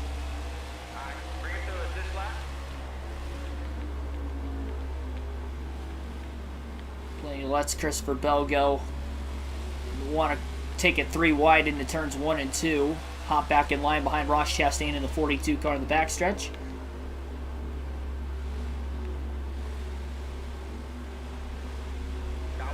Get around Chastain off turn 4 though. 5 more laps and then Ryan Blaney's going to hit pit road. It'll be his first green flag stop of the day. Now he qualified on the pole, so we'll have the number 1 pit box.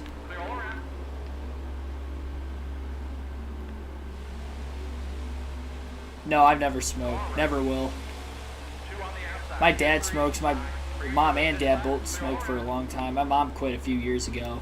My dad quit a few years ago, but he went back on it like a year or 2 ago. I would never. My grandparents Well, my grandma's... No, she doesn't really smoke anymore. They smoked until they couldn't anymore because of health reasons. I mean, you just literally watch people slowly kill themselves so long. I mean, still you still see offspring that smoke when their parents smoke and stuff, but the way I look at it, like, I see people close in my family, you know, loved ones that basically slowly kill themselves with cigarettes on a, you know, regular basis, day in, day out.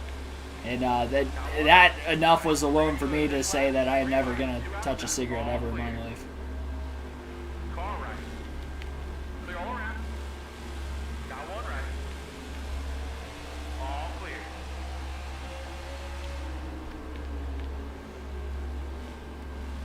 Stay right. No, I don't drink either. No, I'm straight edge all the way around. I try to take care of my body as much as I possibly can. I hold your line. I hold your line. I hold your line. I hold your line. Clear, clear. And he's stuck on the outside. Christopher Bell got into him off the exit of turn 4. Almost got into Busher. Busher squeezes him on the backstretch. Daniel Suarez, William Byron not too far behind the 12 of Ryan Blenny right now. And he gasses it up. He's 3 wide off the exit of turn 4. Lap 105, stage 2. Blenny's going to pit this time by. He's going to have to make sure he's going to stay down to the bottom lane. He clears Christopher Bell and Quinn Houff off turn 2. Okay, maybe not Quinn Houff, but clear Christopher Bell. He's going to be down on the bottom lane, and Blenny's going to be entering the pits.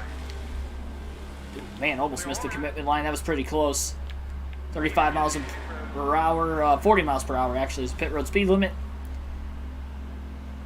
4 tires of fuel for Ryan Blenny. No adjustments. This will be a second stop of the day and the first green flag stop of the race for the 12 team. Yes, I have watched the Senna movie. Great documentary. Well, it's not like a documentary. Well, it's kind of a documentary. It's like a documentary / movie. It's a historical fiction fiction. Just I can't talk right now. Michael Phillips, welcome to the stream. 8 years since you smoked. Congrats, man. Congrats on going that long.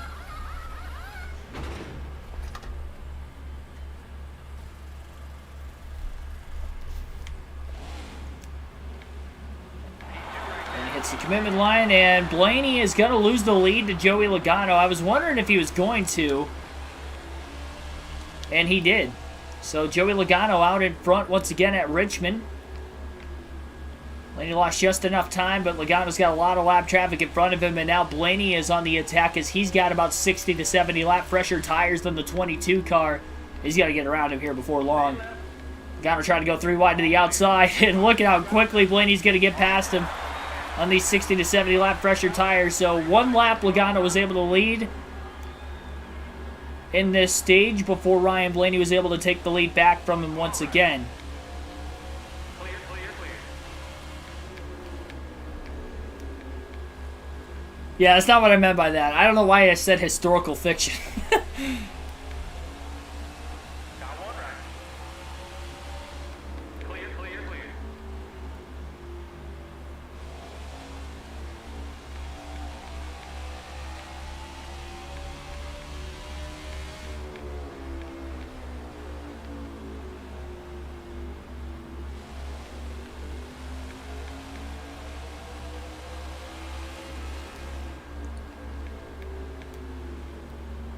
Trying to figure out what the 78 car was doing there. 2 on the outside. You're 3. Car right. All clear. Pull out line like he was going to try to make a pass. Larson wanted to get around him. He went to the apron. Larson went to his outside, and he still squeezed the 5 car. And you got to get around all of them. 45 laps to go. Stage 2 this time by Joey Logano in dire need of a caution before he loses a lap again to Ryan Blenny, who's on much fresher tires than him. The rest of the field, again, is probably going to end up pitting before the end of the stage. The plan for Ryan Blenny is to pit during the stage break. But everybody else, they cannot make it to the end of the stage. They can push it pretty close, probably the final 20, 30 laps, but that would be about it.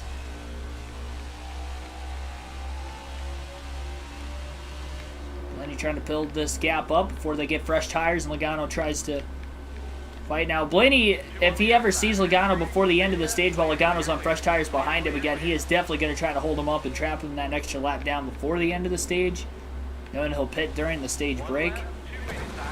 Contact with Stenhouse. Blenny went to the outside and he kind of trapped himself.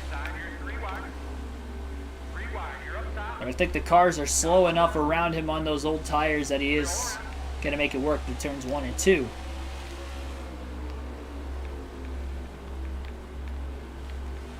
Rado giving a lot of room to the inside. Blenny down low. Passes 3 more cars through turns 3 and 4.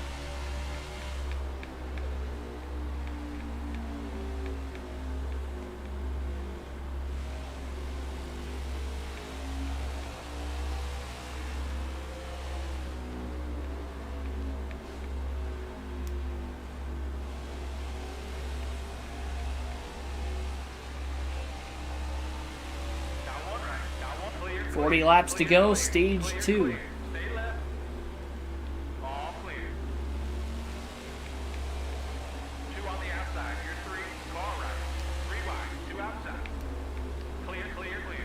Clear, clear, clear.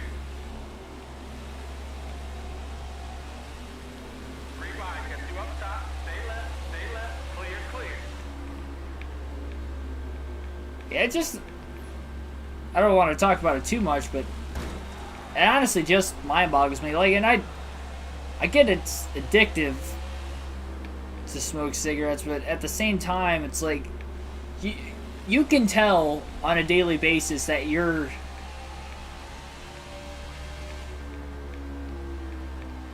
breathing capability, just like everything is just slowly not what it used to be, and that is the reason why. Yet you still, consume that every single day.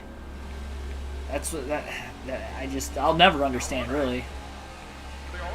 I feel like it is mostly mind over matter. I feel like when people say that something is addictive, I feel like that's kind of almost an excuse for not wanting to quit. Because I feel like if you really, really want to quit, you will.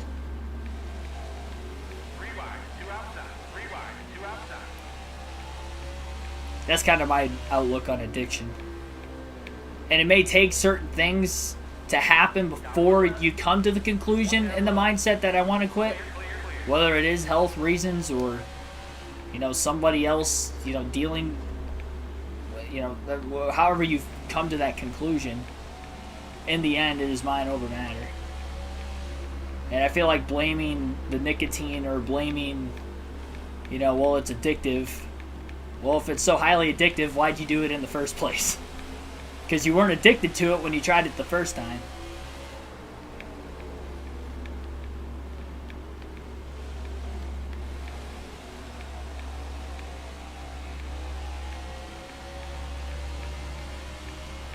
Stay left. Clear all around. Stay right. Got 1 low. All clear.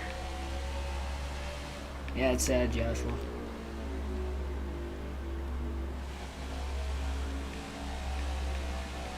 It's crazy. Lighthearted note.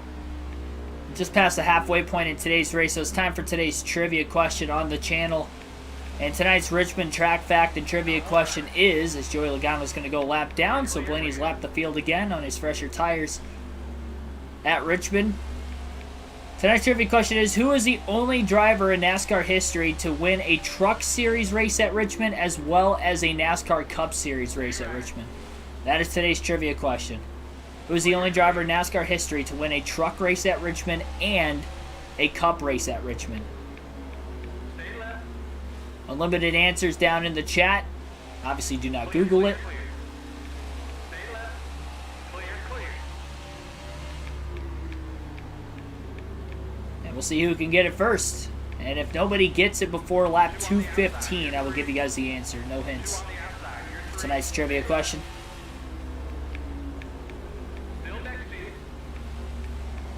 I figured Kyle Busch was going to be the first answer for somebody in the chat. That is not the answer to the trivia question, though. Stay left. All clear. No, it is not KFB.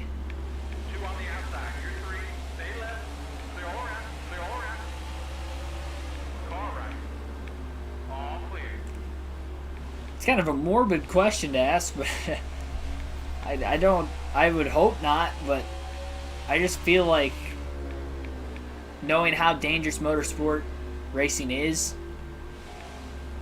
I feel like it will happen again sometime. Obviously, we'll never know when. It's always a shock when it happens. Even when it was more common when it used to happen, it's still a shock. I'm sure it's still a shock whenever it would happen in the heat of the moment. Then you look back and analyze how it happened, what you can do going forward. And you hope that it never gets to that point again, but at the same time, but I feel like the longer you go without something like that happening, the more aggressive, drivers will be, and they'll tend to be. And at some point, the limit's going to get pushed. Whether that's, next week, next year, 20 years from now, it's, wherever that fine line ends up happening. Again, I feel like it will. I hope the day never comes. I hope I'm wrong. Oh, jeez. And he got back into gas a little too soon that time, knowing Daniel Suarez was under him. We've had a lot of drivers pit over the last few laps, so we're starting to see the field who has not already pitted that second time yet this stage pit right now. Blenny's going to have to watch racing on the inside of another car through turns 3 and 4, especially on entry. Watch out for those that are trying to pit. He's got about 25 lap older tires than those who are currently pitting, because Blenny pitted at lap 105 in this stage. We're at lap 130 in stage number 2 currently. Not Tony Stewart. That is a... Or actually, hang on. There are two answers. That was not the question. I think what I was going to ask you guys was, who are the two drivers? Let me rephrase that question, because there's a flaw to it. I knew what I was going to ask you guys, and I asked you guys the wrong way. Who are the only two drivers in NASCAR history to win a truck race at Richmond as well? Hang on, I got to look it up again, just to make sure. Maybe I asked you guys the question correctly, and I'm just... No, I didn't ask you guys correctly. Who are the only two drivers in NASCAR history to win a truck race and a cup race at Richmond? Sorry for that. I messed the question up. I caught myself before anybody else did. Thankfully. Two drivers. I'll give you guys more time to answer the trivia question tonight. R6 got it. It's Labonte and Stewart. No, it's Labonte and Stewart. Tony Stewart won 2 races. Terry Labonte won 1 truck race.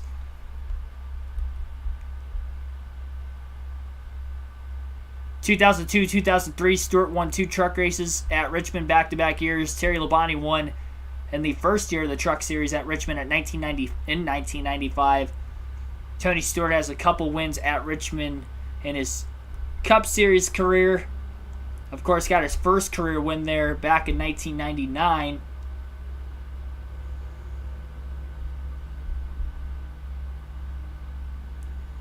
Also won there in 2001, 2002. For a total of 3 wins. Terry Labonte won there in 1998, 1995, 1994.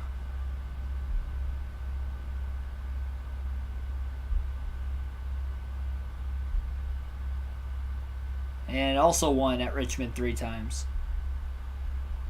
Yeah, I had to rephrase. What is that, like the third time I messed up the trivia question over the last week or two?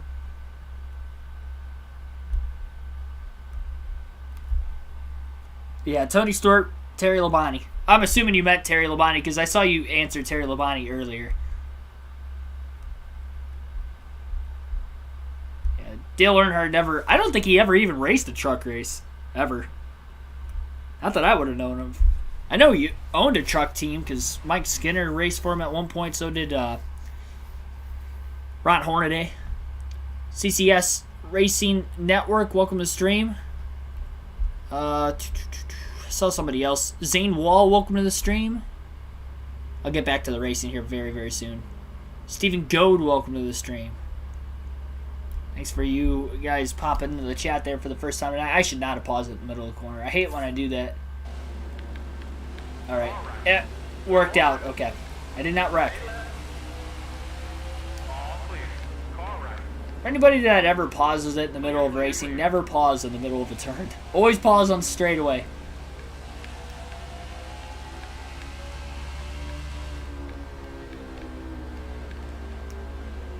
So, again, the plan is for the field right now that they are going to pit before the end of the stage. Oh, Austin Dillon just moved himself right in front of Justin Haley in the 77.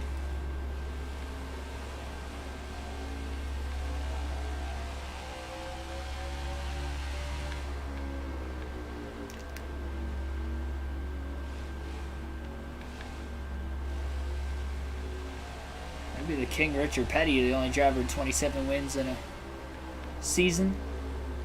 Got one left. All clear. Middle of 3, car right. That was not something Blenny should have done there. Squeezed himself 3 wide middle between Austin Dillon and Joey Gase. Dillon on much fresher tires, going to get back around Blenny through turns 1 and 2. Oh, we got a big wreck down in turn 3. Ty Dillon was sitting sideways, but no caution came out for... Oh, no! And now we got another wreck. Blenny gets into Austin Dillon. Caution's out. Pit road is closed. Blenny was looking out of the rear view to see if... The look back cam, I should say, to see if there was going to be a yellow or if there were more cars stacking up. But we did get a caution for Austin Dillon's spin, and because Blenny was involved in it, he cannot pit for fuel or tires here. And I have to punish myself for causing the accident. So he will make a stop. Now, he had the lead. I don't know how much this is going to affect him. That is not a caution Blenny wanted. I don't know why there wasn't a caution for Ty Dillon down at the bottom of the track when he got plowed into by, I think, Corey LaJoy in another car. I couldn't tell who it was. And Blenny's towards the back right now. Green flag back in the air. He's on older tires than everybody else in the field. And he's behind everybody else. 13 laps to go in the stage. Oh, never mind. He's not behind everybody. Oh, he's got about a dozen cars behind him yet. This is not going to be good. He is on the brakes. He's just going to let everybody go. Try to play it smart. He would have gotten squeezed into the wall there. That was what happened earlier when he got squeezed into the wall. The only other time he hit the wall today was getting squeezed when they were 4 wide with 3 cars underneath him. Smart move by Blenny just to let those guys get their laps back. And he's just going to play it smart. He's going to have this stage won at least. I don't think the field's going to catch back up to him by the end of the stage. They're stacking up big time at the rear of the field currently. And he's catching right back up.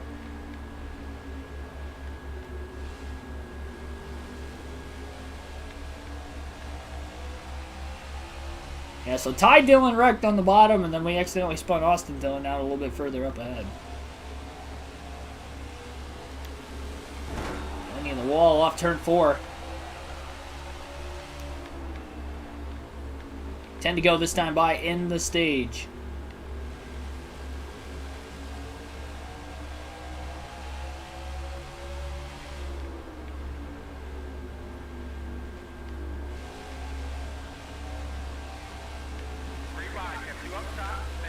Just making contact 3 wide off the exit of turn 4.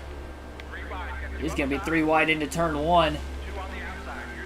Anthony Alfredo, Timmy Hill to his outside. That was really tight. And you got to get back to the outside and let those guys go underneath him. Might cross him over off the exit of turn 4 as they check up, though. And it works. He's keeping up with the back marker cars. About 25 to 30 lap older tires.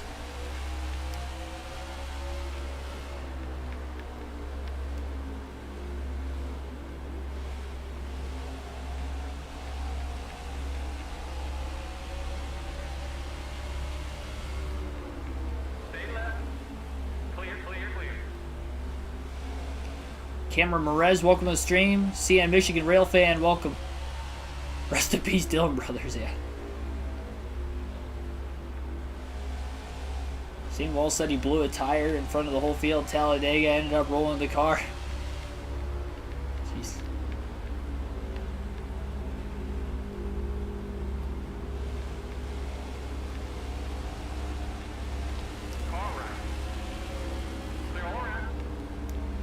I remember blowing a tire on NASCAR Heat 5. I can't remember what race it was, but I think it was a truck race. I blew it right front. It might have been at Charlotte. I had like a half a lap lead. And I still ended up winning by a couple seconds. Blew a tire in the final lap.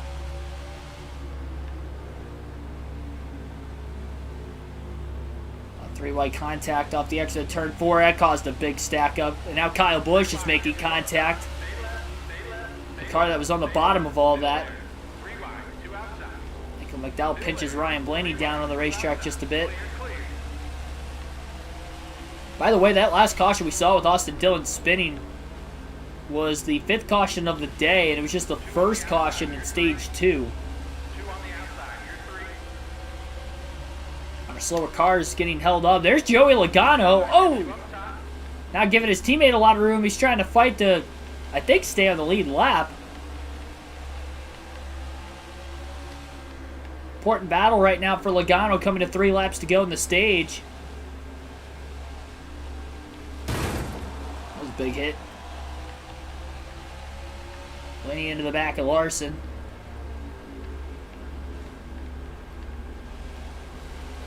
Logano clears Harvick off the exit of turn 2. Oh, Harvick nearly gets turned by Larson into turn 3. Larson moved down a little too early on the 4 car. 2 to go in the stage. Blenny underneath the 22 of Logano clears him into turn 1. Just gets into the 99 of Suarez. Stacks Blenny up off the exit of the corner. Logano's 3 wide down on the bottom. Driving it in deep. This is not going to work. Blenny barely kept it off the wall of turn 4. Final lap of the stage. Logano trying to stay in the lead lap. Blenny on the outside into turns 1 and 2. Logano's in the preferred lane down low. Blenny not going to get a good run off turn 2 this time. And now he's got Keselowski down underneath him. Logano slides up clear of Daniel Suarez off the exit of turn 4. Keselowski squeezes the 12 of Blenny. And Blenny wins stage 2, but Logano will stay on the lead lap. Good points day for Joey Logano so far, finishing 2nd in each of the first 2 stages. So Ryan Blenny wins stage 2, a 17th stage win of the season, sweeping the stages today at Richmond. Joey Logano finishes 2nd as mentioned, Denny Hamlin 3rd, Chase Elliott 4th, Martin Truex Jr. rounds out the top 5. Ricky Stenhouse Jr., the only non-playoff driver to get stage points in stage number 2, will finish in 6th. William Byron 7th. Kevin Harvick 8th. Kyle Larson 9th. Tyler Reddick rounds out the top 10 today. Take a picture of the results. And we will have one more stage to go at Richmond. Jamel Runyon, welcome to the stream.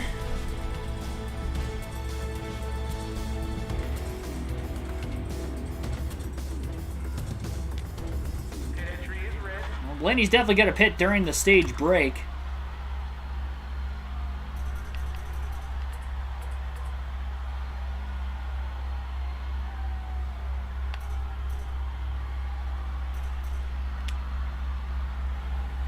He's going to get fresher tires on this 12 car.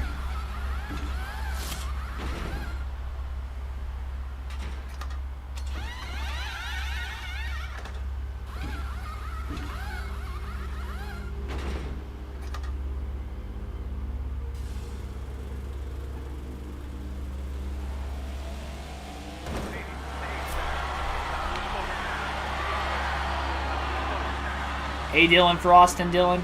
I put AU Dillon.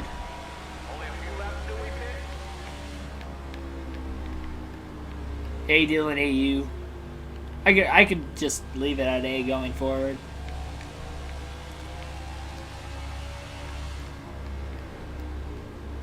Oh. Wow, major checkup going into turn 3. 3 wide. Couple cars getting sandwiched. No surprise. I've seen that all day.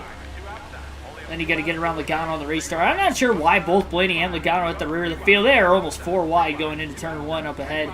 Chase Elliott backs out of the line, plays it smart. Oh, Byron moves right into the 12.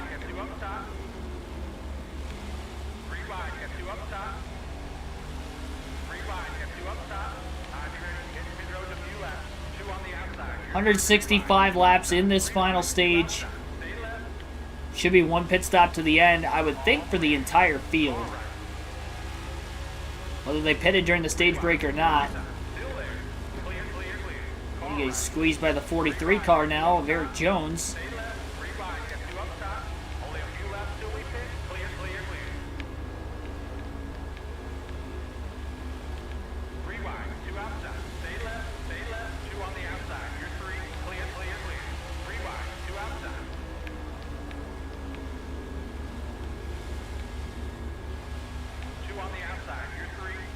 Why was I starting last when I'm in first? I have no clue. It's just the way this game operates.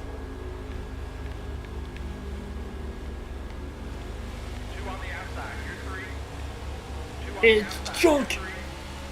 As Kyle Busch would say, it's junk.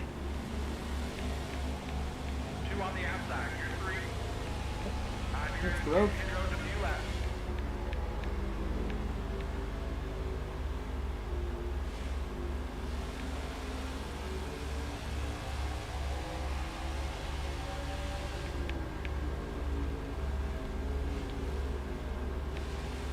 Yeah, thanks for tuning in, CCS.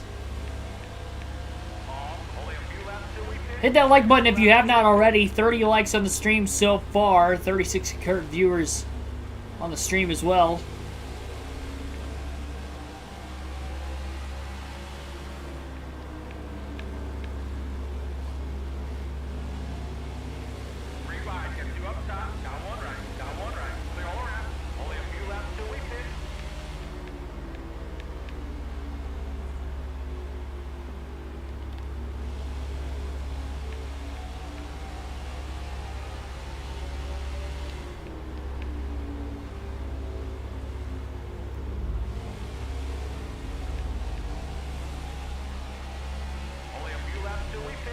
It's going to be quite a while before the rest of the field hits pit row. They pit with about 25 to 30 laps to go in the last stage.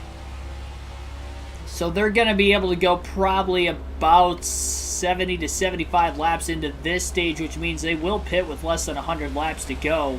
So it's a one-stop race to the finish for them, and obviously Blenny pitted during the stage break, so it's definitely an easy one-stop race for him to the end. 6 cautions total in today's race, 2 for stage breaks, 4 for incidences.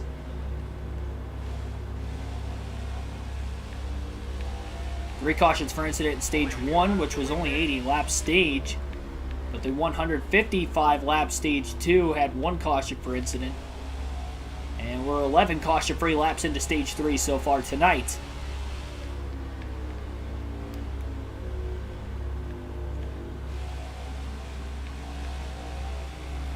You got to clear Larson off turn 4 with these.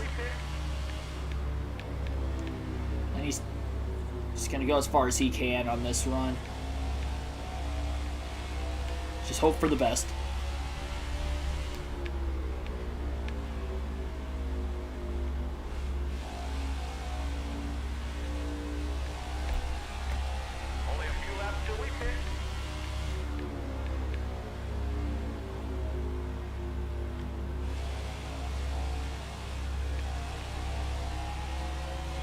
A lot of clean air for the 12 car right now.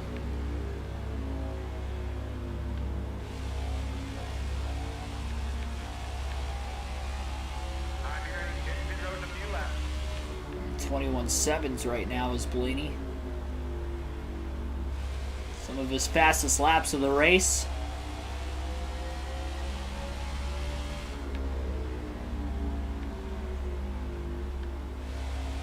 Honestly, 14 laps into this stage on these tires, 21.7s are not bad at all.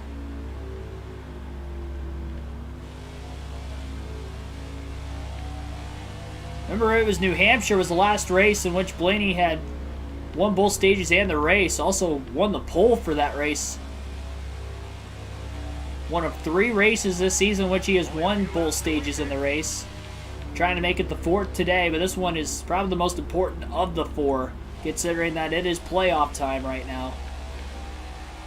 He is looking to put probably a 2-lap lead on Joey Logano, who's still stuck towards the back of the field right now. He's losing a lot of time back in traffic. And Blenny on these fresher tires, he should dominate, pull away in this final stage.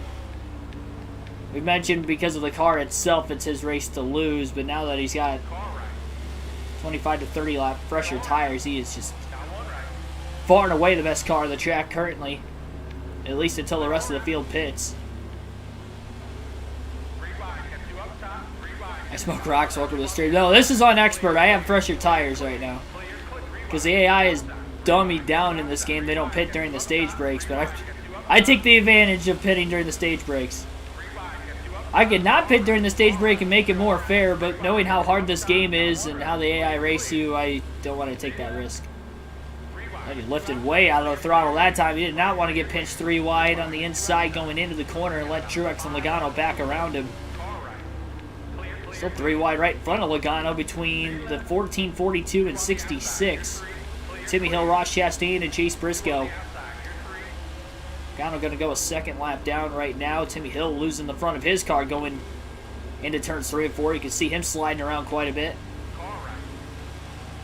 Take the child safety locks off.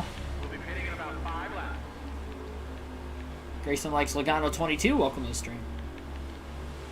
For anybody new, like and subscribe for more daily NASCAR content. I mentioned it a lot during the streams, but that is because a lot of people that watch this channel are not subscribed. Oh, jeez, I almost wrecked Almirola.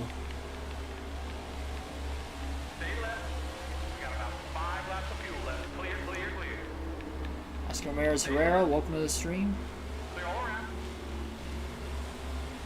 I don't know what the analytics are following this last Sunday's live stream, but I know going into it, about 73% of viewers of the channel over the last 28 days not subscribed to the channel, so definitely subscribe for more daily NASCAR content, realistic commentary, live streams, both for the video games during the week and then the real races on the race weekend.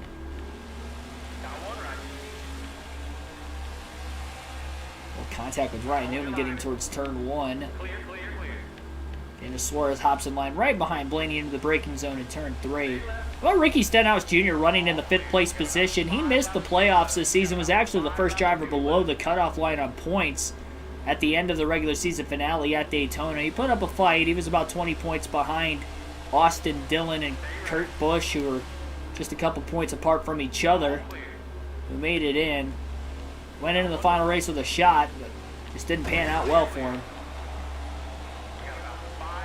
He's launched down the front stretch off the front bumper of Blenny off turn 4.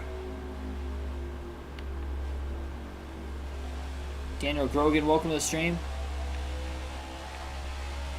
Controller have a gear shifter? I mean, technically, I'm on manual if that's what you were meaning by that. No, welcome to the stream. Just liking the setup. Oh, you're talking about... Yeah, well, thank you. I don't know what setup exactly you're talking about. I don't know if you're talking about the room or you're talking about the setup at the top of the screen. I added that as of, what, a couple weeks ago now I started doing that? I wish I would have done it sooner.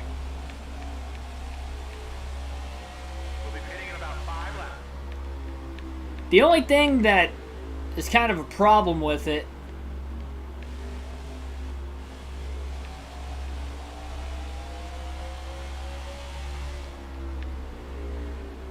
it's just because it takes me a long time to edit the scrolling screen at the top. That's why I wasn't able to do it for the Truck Series race on NASCAR 06, just because I didn't have enough time to do it. If I wasn't working a full-time job, I'd be able to do it perfectly fine. I could find a half hour, a day to figure that stuff out. I keep track of all the top 5s, top 10s throughout the course of the season. I go above and beyond. The only thing I don't keep track of is laps led for everybody. I keep track of laps led for myself, but I can't do that for everybody because it doesn't show at the end of the races for this game at least. And I don't even know exactly how many laps led I've even led on this game at least. I'll probably start keeping track of that on NASCAR 06 going forward. I can't do it on the current season I'm on. Going forward, I can. Gives me official feel. Well, yeah, that's the idea of this. Billy Carjoy, welcome stream also. I thought I might have shouted you out already, but I guess I forgot. Oh, I saw you in the chat a little while ago. Yeah, we're definitely not pitting in 5 laps. Said we were going to pit 5 laps like 30 laps ago. Could you imagine if I actually listened to my crew chief in this game? You're going to be pitting next time by. You're going to be pitting just constantly like a roulette wheel of just going on the pit road every lap. Oh, this is odd. I guess we need tires already. Guess they must not have gotten the car full of fuel. Most recent driver to lead 11,000 laps. That'd be Martin Truex Jr. I saw a community tab post on YouTube, somebody's YouTube channel about it, that they mentioned it. That's one thing I don't really know too much of is the laps led all-time leaderboard. Like, I don't know like where people rank in that exactly. That's something I'll have to look up. Like the wins list, I kind of know it like the back of my hand, but or at least not like everybody from top to bottom. All, what, 202 drivers that have won a cup race? I don't know like that necessarily, but pretty far down the list I could go. But the laps led, I have no clue. I mean, I would imagine Richard Petty's probably number 1, but Jeff Gordon's probably up there, David Pearson.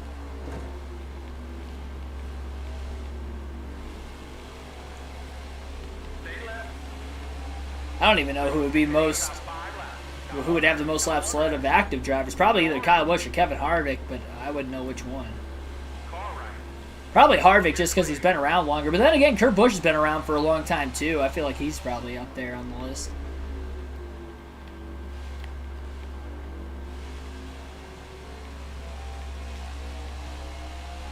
Assume Petty's number 1. Yeah, I would assume so also.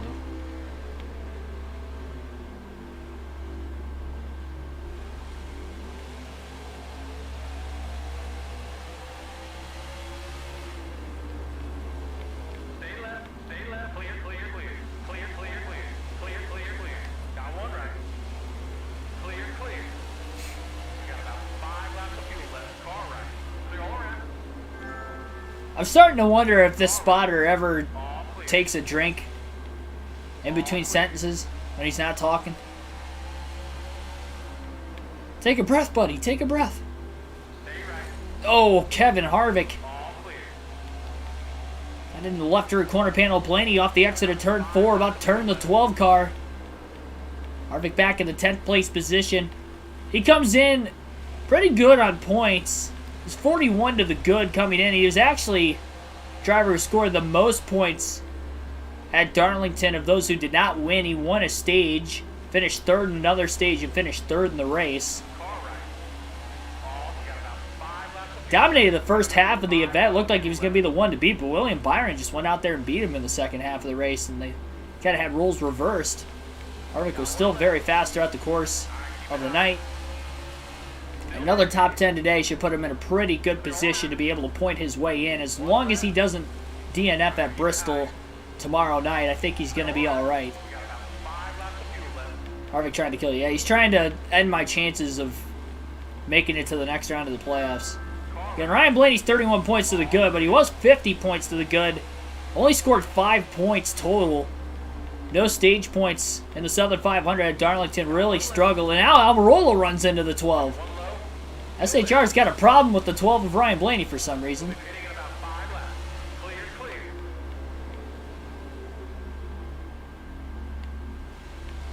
My goodness.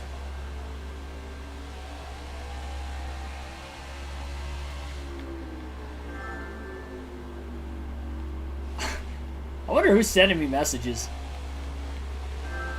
Jeez Louise, man, somebody's... Oh my god! What's going on? I usually have that muted and turn. I gotta mute that. That's.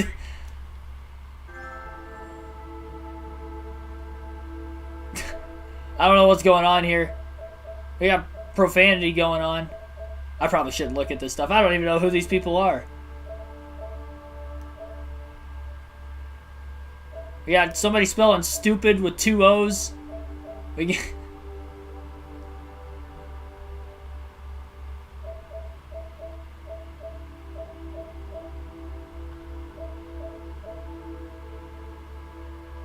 I think somebody's getting bullied.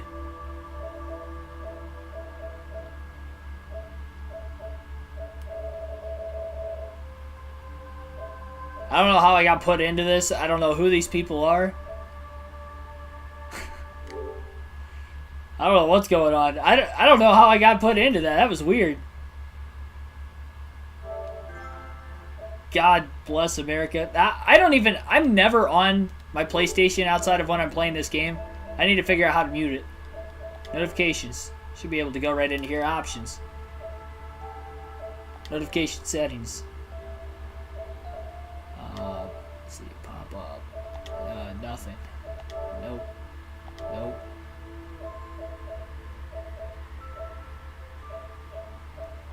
Nope. Alright, there we go. Should be alright now. Getting bombarded. Who are those people, Keegan? I have no clue. I don't know. I don't know who they are.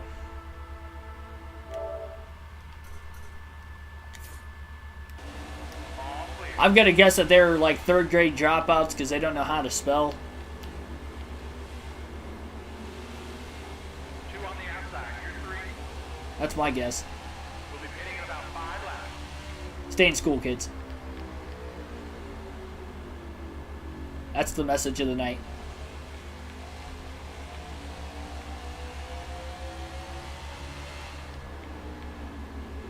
Yeah, I usually have that muted. That was very odd that it kept popping up. Car right. Clear. You got about car right. Car right. Clear all around. And we still have over 100 laps to go yet in this race. I guess we have been streaming for a little less than 2 hours. It feels like I've been on longer than what I have.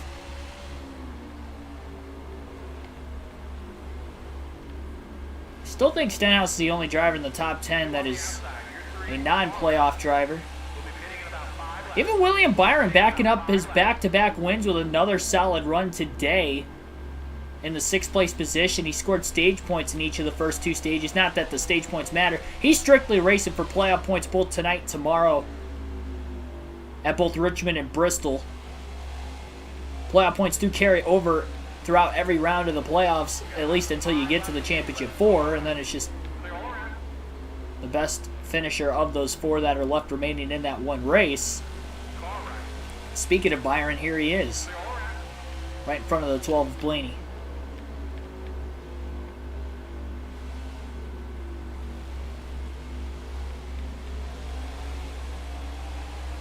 We'll be pitting in about 5 laps. Stay left. Clear, clear, clear.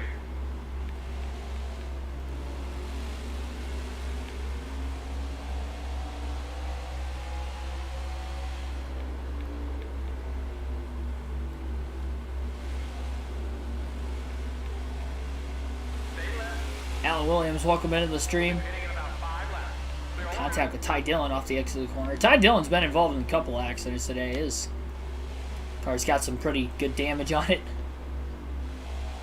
The one they didn't throw a caution for, and he spun way back at stage 1 in this race as well in the early going. There's been many drivers who have raced NASCAR and F1. 5 laps of fuel left. We got about AJ Foyt, Mario Andretti, and Pablo Montoya. Soon to be Raikkonen. Alright, hold your line. Clear, clear.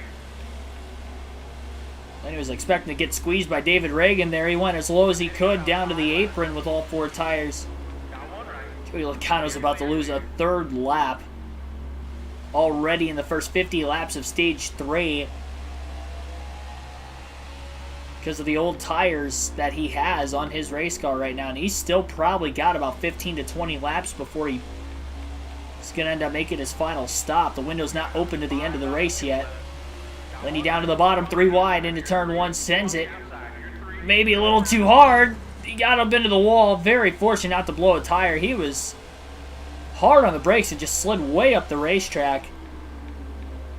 Surprised he went as wide as he did. I wasn't expecting him to go all the way near the wall. But Blenny did, and got right back around him. Luckily, Blenny didn't blow a tire there. That would have been catastrophic.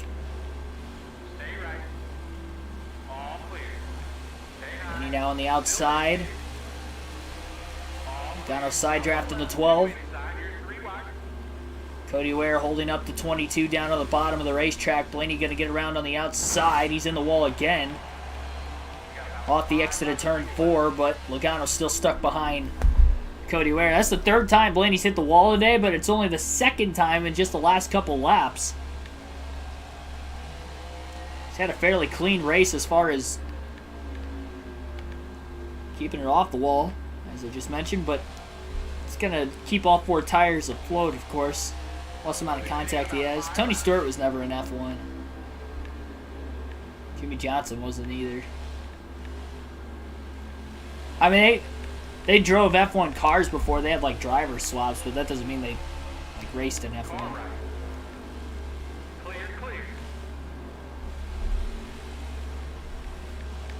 Jacques Villeneuve, that's another one. He's the most recent. I still play WWE 2K20? No. I don't think I ever played that game, actually. I played 19. I think that was the last 2K WWE game I had. I haven't even gotten 22. In the wintertime, I played a lot of SmackDown vs. Raw 06 and 07. I was doing a bunch of GM mode stuff on there, so when NASCAR, or not NASCAR 22, but when WWE 2K22 came out, I never got the game because I was like so involved with playing that. I heard it was a good game. It's probably something I should get, but I just haven't come around to it. This time of the year, I don't have enough time to play video games outside of on the channel.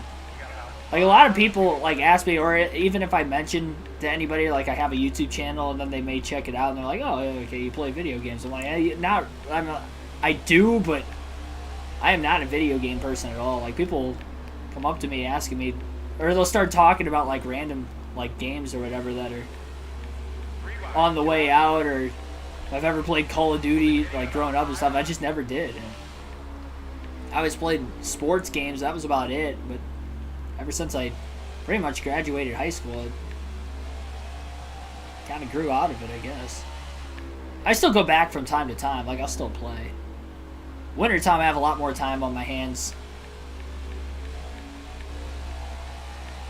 We'll be pitting in about 5 laps. Ryan Blenny versus Kevin Harvick.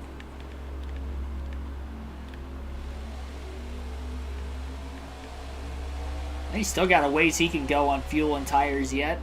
Another 55 laps, roughly. A little more than that. 3 wide, 2 outside, got 1 right. Clear, clear. We'll be pitting in about 5 laps. Everybody has to make one more stop. Window will be open in a couple more laps to make it upfield to the end of the race. We'll likely see some drivers start to pit very soon.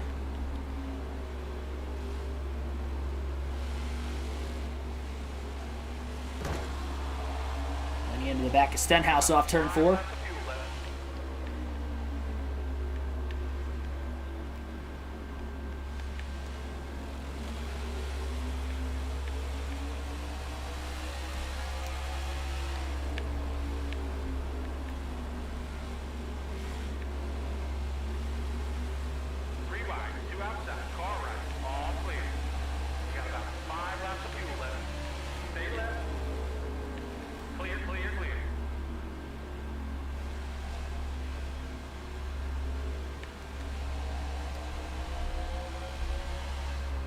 For everybody tuning in, it's one of those races where there's not really a lot of commentary I can really put into it, just because pretty self-explanatory. Ryan Blenny shellacked in the field today at Richmond.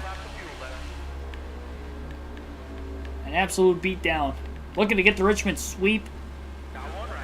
Qualified on the pole. He's won the first 2 stages. Now he's trying to win the race. He's definitely going to go on to lead the most laps. Clear.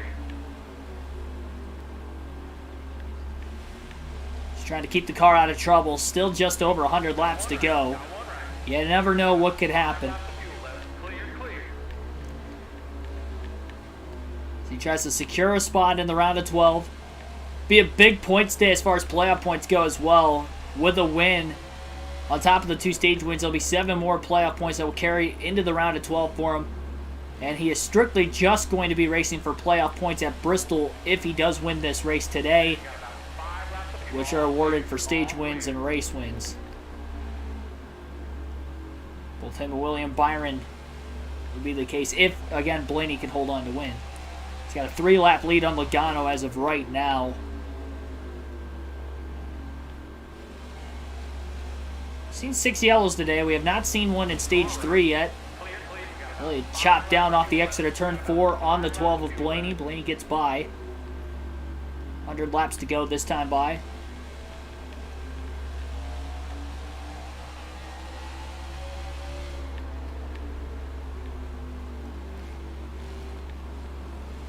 Car right. Clear. Car right. All right, bring it to us this time.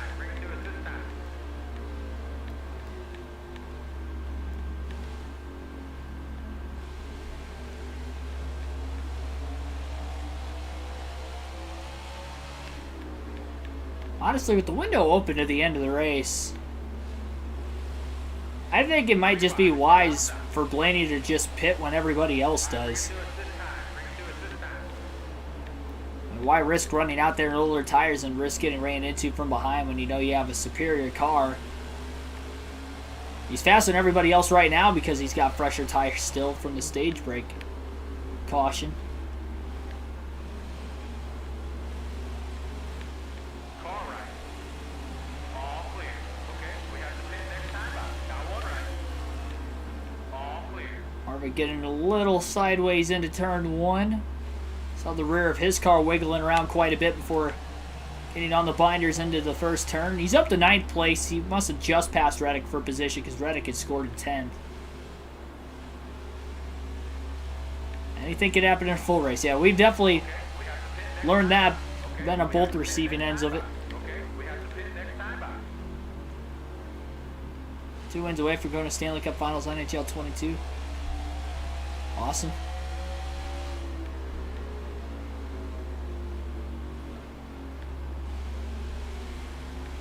Stay left. All clear. Okay, we got the pit next time out.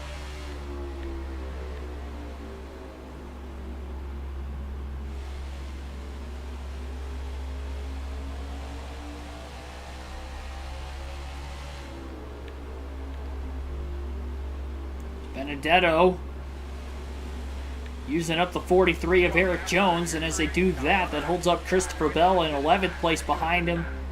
Blenny sneaks by to the inside to get by them all. And now we'll quickly drive around Daniel Suarez through 1 and 2. Can't quite clear Suarez yet.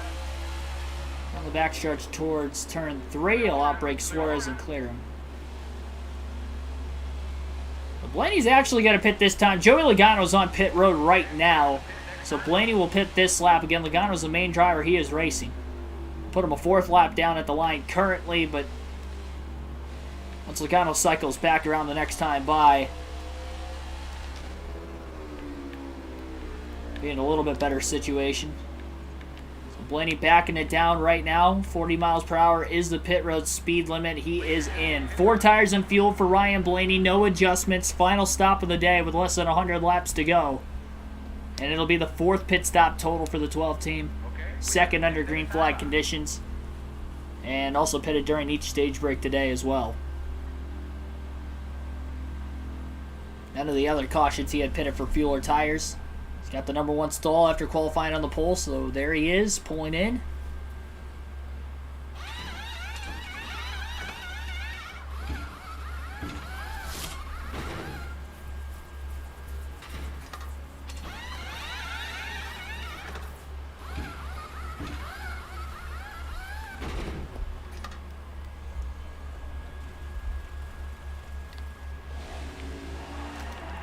Oh no, what's going on here?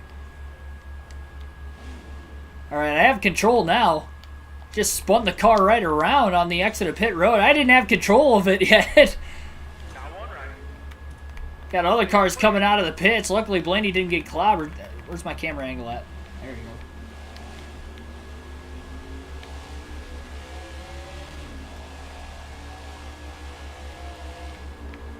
go. Well, luckily, Ryan Blenny was able to get it back going. Didn't get hit by anybody exiting the pits. I saw Truex exit pit road, and he got to the outside of the 12 car in time. A lot of cars still have to hit pit road yet. Stenhouse up to third, but he still has to pit. Definitely got to go to the outside in turns 3 and 4 because there's probably going to be quite a few cars hitting the pit lane. Last time we had green flag pit stops in stage 2, Ty Dillon spun around. It'll be interesting to see if somebody else is going to get spun around. Got one left. Stay high. Clear, clear, Ryan Newman squeezed Ryan Blenny into the wall off turn 4. Alright, keep it high. Clear all around.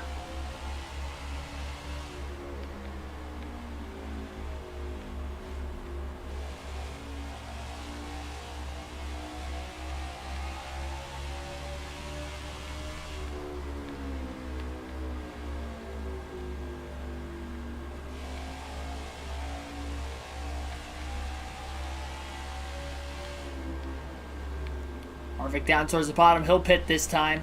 Christopher Bell on his way in. Stay left. All clear. Thoughts on Noah Gragson? Just overall? What exactly you want to know? I feel like that's a little broad. I mean, he's a...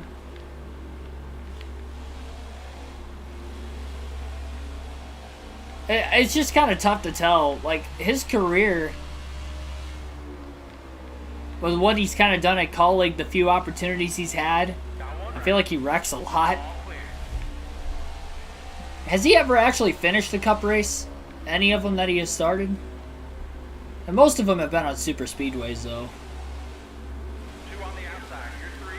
Car right. Clear all around. 2 on the outside. You're 3. He's definitely going to have to learn patience at some point in time. Cup Series races are a lot longer than Xfinity races. Clear, clear. That's one of the big things with making the jump from truck Xfinity racing to Cup is that. And you got to learn to be a little bit more patient throughout the course of the race. I feel like he gets into the Cup Series, he's going to be almost like Ross Chastain racing-wise on the track. The only difference is Gregson, it's kind of like put up or shut up with him, I guess, off the track as well. Stay left. Where Chastain's not really the fighting type, even though he runs over people a lot on the track. Stay left. I think Noah Gragson's basically like the equivalent of Robbie Gordon in the Xfinity Series today. If you were looking at drivers on and off the track, like very aggressive, obviously has talent. Stay right. But I don't know that he's necessarily going to win a lot of Cup races with that. Yellow down. Caution's out once again today. In the middle of green flag pit stops, this will be the 7th caution of the day. This is the first caution in the final stage. No incentive for Blenny to have to pit here. And so restart towards the front of the field. Green flag back in the air. That might have randomized the running order up a little bit more inside the top 10. Green flag back in the air. Talk about Noah Gragson.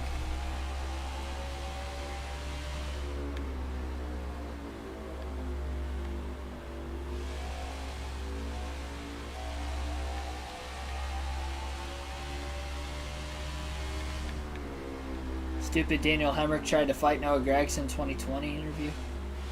I don't think he tried to fight him. I think he got up in his face because Noah Gragson was... Didn't he, like... I can't remember what happened in the race. I just remember that, like, interview or whatever, the fallout from it. I don't think he, like, went up there... I don't know. I'd have to rewatch it again. I don't remember him instigating the fight. I remember Gragson throwing the first punch. But Hemrick might have gotten, like, he might have pushed him. I can't remember, you know, how that exactly started or what even happened on the track. I think Hemrick, knowing Hemrick, he was probably just going to go up there and be like, hey man, what the heck? Try to get an explanation out of him. I feel like Hemrick's not the guy that just goes up trying to fight people. Oh, there's a car wrecked. Corey LaJoie is in the tire barriers at the front of pit road, but no caution. Surprised that we got cars pitting right now after the restart. It didn't all pit before that. And we still have cars trying to get to pit road. And there's more cars checking up. Thought Bubba Wallace was going to end up in the tire barriers along with Corey LaJoie that time, but it didn't quite happen.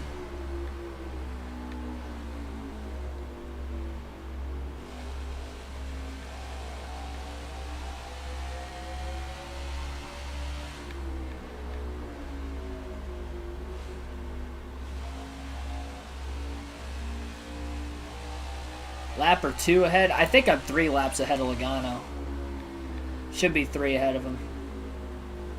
By my calculations. If I'm any more ahead of Logano, then that's just because the game trapped him more laps down during some of the cautions, because we have had 7 yellows today. Well, Corey LaJoie's not parked there anymore. I think he disappeared now. Looks like LaJoie has DNF'd as a result. Stenhouse back to 8th, which is unfortunate. He's dropped back a few spots. And Logano not that much further ahead of Blenny. One car pulls up. That was BJ McLeod in the 78. He pulled up right in front of Justin Haley and Kurt Busch on the backstretch. Blenny gets around McLeod off of turn 4. He's looking to put Logano a 4th lap down. Joey's probably struggled with traffic since coming out of the pits. Or since the restart, I guess, with other cars coming out of the pits.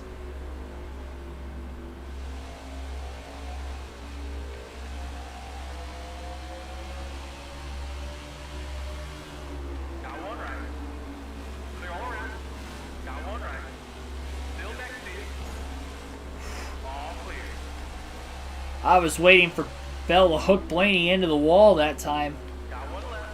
Bell back to the inside of Blenny through turns 3 and 4. Door to door off the exit of turn 4. Blenny up high will block Bell down to the inside into turn 1. But Blenny overcooks it. He's going to go a bit wide, and Bell's probably going to get back around to me. At least gets back to the inside. Blenny runs into the side of the 20 car now.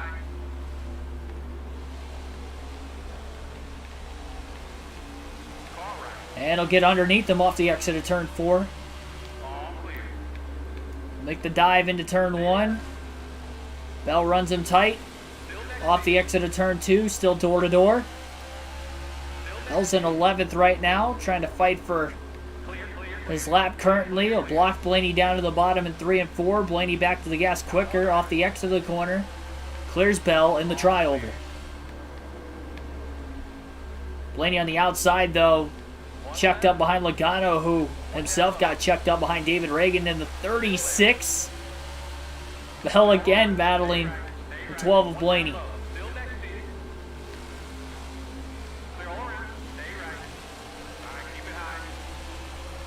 Good run off the high side that time for the 12. Drives to the outside of Joey Logano into turns 1 and 2. Can't hold it. This is a battle for position or for the win. This would be pretty entertaining right now between Bell, Logano, and Blenny. And now Bell going to use Joey Logano up. May have gotten into the back of David Reagan as well. 3 wide to the inside goes Ryan Blenny into turn 1. Trying to outbrake everybody. Clears them. Slides wide. Bell clears Reagan. Can't clear the 12. 12 almost gets squeezed into the wall by the 36 of Reagan again.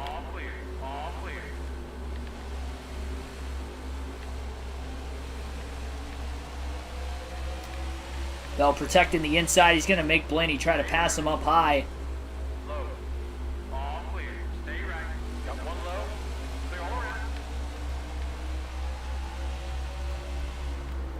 And Blenny 4 laps ahead of Logano now. Pass on him. Logano still stuck behind David Reagan. Look at all the cars all of a sudden with Logano. Bell with a block into 1. He is not cutting this 12 car any slack right now. Slow car on the outside. It's a 53. Joey Gase Bell gets into the back of the 53 car. Blenny to the outside. One left. Case runs into him. Allows Bell to pull Blenny just a little bit more off the exit of turn 4. Blenny hard into turns 1 and 2. That was a good corner, though, for the 12. Now Justin Haley just got into the wall. And then tries to block the 20 of Bell all of a sudden. After getting into the wall, Blenny barely clears Haley on the outside. And he's got to run on the front stretch to get back underneath the 20 car again. Clear all around. Clears Bell. Bell probably going to cross him back over again as Blenny went wide. Middle of the corner. Oh, Bell gets into him.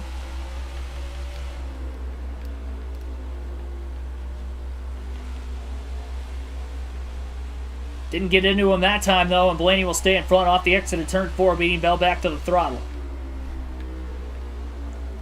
I'm not worried about my controller battery, whatever. If it dies, it dies. It's not like the NASCAR Heat Series where I'm going to cram into the wall.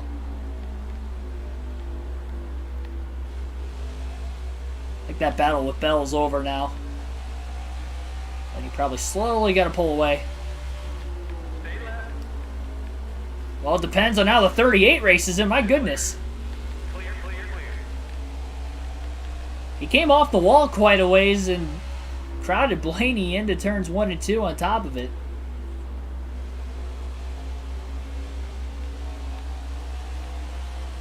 Car right. And he clears Alfredo on the front stretch.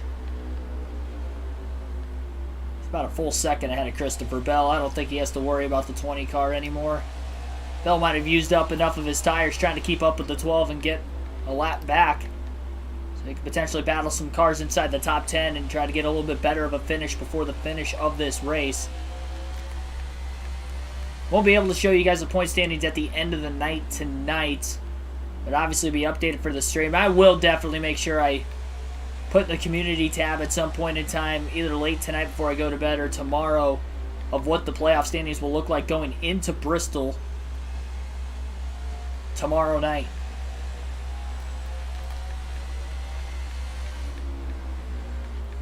Final time will alternate through the different camera angles in today's race now. So we have just over 50 laps to go. And 7 cautions total in today's race. Will we get another one before the finish? Blenny's got this lead all locked up as long as nothing serious happens to him. Most underrated driver. Jeff Burton's a good answer to that. He won a lot of his races, though, a lot earlier in his career with Roush.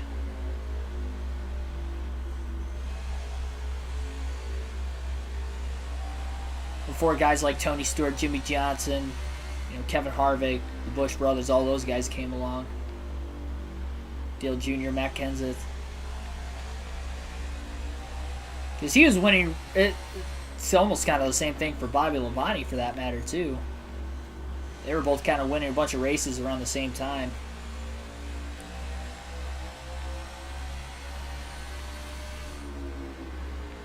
There's a whole lot of traffic right now, right in front of the 12 of Blenny.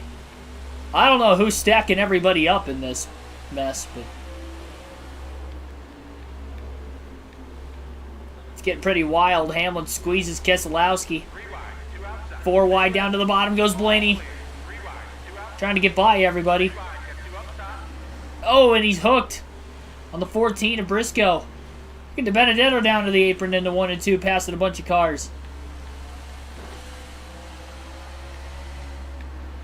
Benedetto just ran into the side of the 12 as well. All clear. Got one left. Got one low. Clear, clear. 3 wide. Dillon getting blocked. Last second towards turns 1 and 2. 3 wide. You're up top. Justin Haley up high. Ryan Blaney's on the outside. Doesn't really have much of anywhere to go right now. Clear all around. 3 wide. Trying to find some real estate.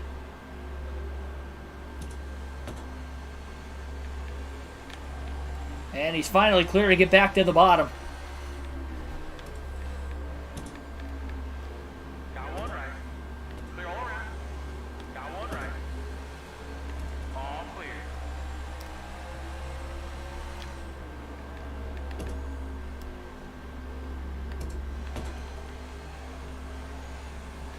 Overrated driver, Austin Dillon? I don't know that Austin Dillon's overrated. I don't think he's overrated or underrated. I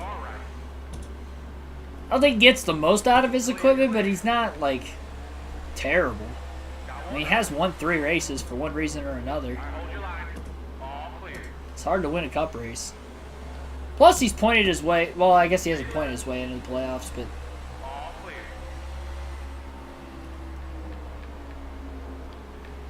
Honestly, if he didn't miss a race due to COVID last year, he probably would have pointed his way into the playoffs. Oh, no, that was 2 years ago. My bad.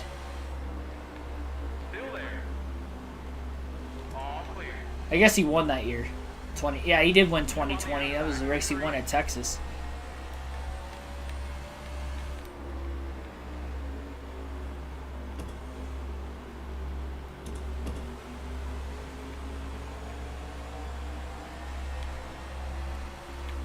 I was racing between Timmy Hill and Chase Briscoe off of turn 2, and it proceeds into 3 and 4.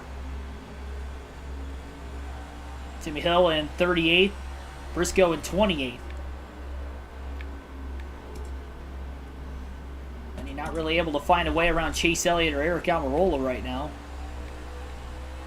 Elliott will pass the 10 car through turns 1 and 2. Closing the gap on the 10 of Almirola. He'll be able to clear him off the exit of turn 4. He'll stay extra low now underneath the 9 of Chase Elliott into turn 1. Trying to outbrake the 9 car. Not going to happen. Elliott still up high off the exit of turn 2. My crew chief said clear. I did not trust it. Oh, Elliott slams the door shut on Blenny. Blenny drives back underneath him. He'll clear Elliott into turn 1. Goes a little bit wide, but Elliott couldn't get his car down to the bottom either. I think being stuck in that dirty air behind the 12 car hurt him.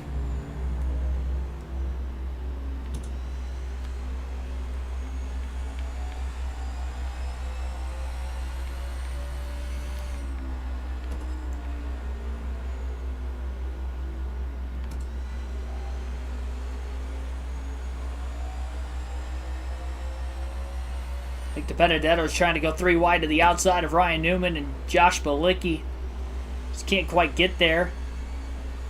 Boxed in behind Newman and Bilicki, who have been making contact for about 3 laps straight. Looks to the outside again through turns 1 and 2. He may get there. More contact between Bilicki and Newman. I think DiBenedetto is very hesitant to get up alongside those guys. I don't blame him. Blenny going to enter wide into turns 3 and 4. That's intentional, so that way he can try to drive an arc back down towards the bottom. As he'll get behind the 21 of DiBenedetto. Now he is behind these guys with really nowhere to go. Another slow car closing in up ahead. Benedetto almost got into the back of Newman. 3 wide now. A Rick Ware sandwich. Ryan Newman was the meat. And he's going extremely low. 3 wide. About hooks himself into the wall going into turn 1. Driving in deep to get by that mess. As he clears Newman and Bilicki. Oh, Newman! Out of nowhere. Drove it in deep, got back underneath the 12. I thought that battle was done. I guess not.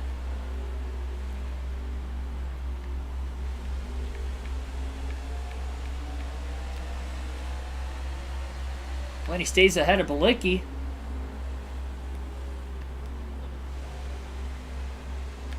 Not so much Ryan Newman. Back underneath the Rocket Man, clears himself. Put himself in the wall off the front of the 6.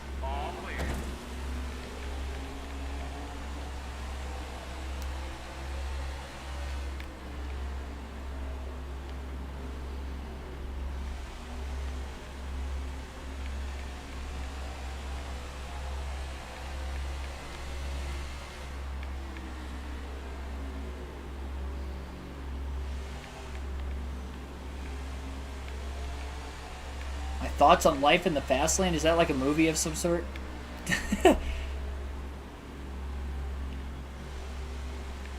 Life as a racing fan? It's awesome. Who doesn't like racing? Yeah, that's a movie. I have no clue. Movie or show, I have no clue who that is. Or what that is. Oh, is that the name of Austin Dillon's new show? I had no clue what the name of it is. I just knew he had a reality series. I haven't watched it. I don't plan on watching it.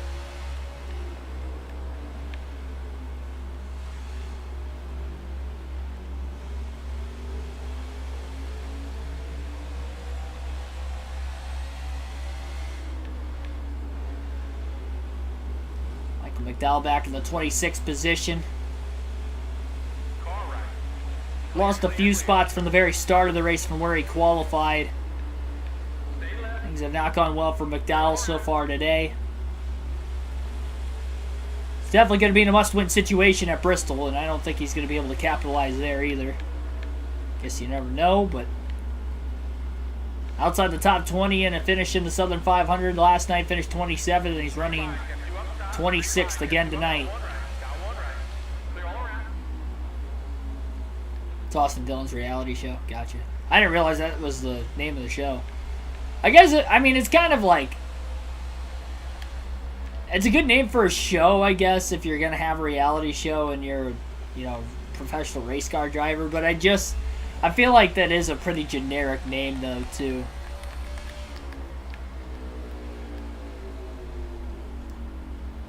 Yeah, I know it's on the USA Network. I've seen advertisements for it during the last couple NASCAR races.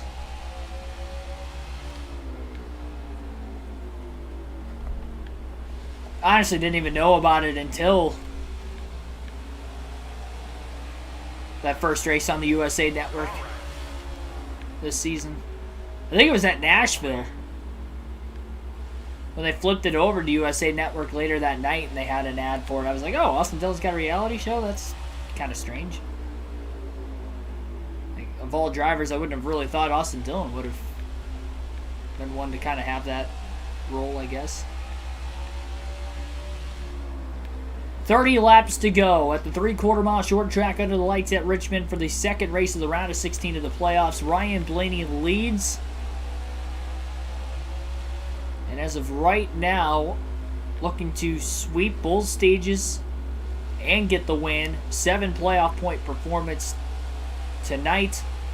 As well as, of course, he'll punch his ticket into the round of 12. It'll be his 9th win of the season.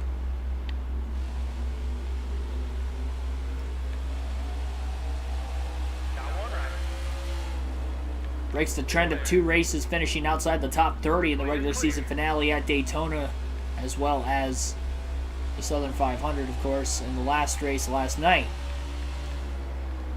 Won't have any pressure at Bristol. He can go for broke, but it's still going to be a long 500-lap race, and we'll see if he can actually get through all 500 laps. Kind of doubt it. If I had to lead the whole time, not the entire time. It took me, about 55 laps or so to get to the lead earlier in the day, but once I got there, I pretty much dominated. They don't pit during the stage breaks. So once I pitted during stage 1, I was able to lap Logano like twice before the next caution came out. Caution came out, he was 2 laps down, and then I lapped him 2 more times in this stage, pitting during stage 2. So Logano 4 laps down right now. If he's any more than 4 laps down, then during any of the 7 cautions we've had today, he would have gotten trapped an extra lap down or more just because of the random scoring glitches that this game has during yellows, trapping random cars laps down for whatever odd reason. We've been at the receiving end of it. We've been at the better end of it. And today we've just kind of been at the better end of it. Which is good knowing Blaney's had this fast of a car. He didn't want anything to come between him and a win. William Byron looking for 3 straight top 5 finishes today. Not going to keep the win streak alive and make it 3 in a row there, but at least have a little top 5 streak going into the Bristol night race tomorrow. Hey, I suck in this game at Bristol. I have no awareness. Yeah, I've only raced there once in the career mode, and I think I wrecked out before lap 100. So I wouldn't be surprised if it's going to be a short stream tomorrow and I end up having to do some trivia. We'll see. For Express, welcome into the stream. Thanks for tuning in here in the late going. And thanks for everybody watching. 40 likes on the stream again. You guys have been killing it as of late. I try to mention it quite a bit, but I very appreciate you guys doing that. I can definitely tell that it has really helped the channel with the algorithm because the views over the last couple weeks have gone upwards in a pretty dramatic fashion, really, on the video game side of things. Usually the race weekends with the live race commentary, those streams usually pop off on a regular basis, but you guys have tuned in pretty regularly, even during the week as well, and I greatly appreciate it.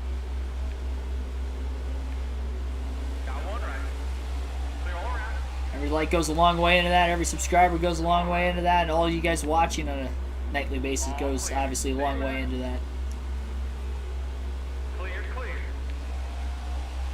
Adrian K, welcome to the stream.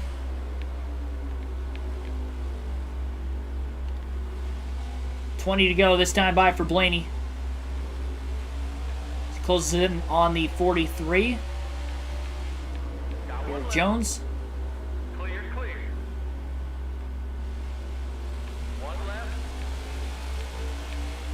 Blenny on the outside of Jones. Well, a win means that we're going to have an additional 4 more races. We were going to race Bristol regardless, but not going to get eliminated in the round of 16, which means we will run the entire round of 12, and then we'll go from there.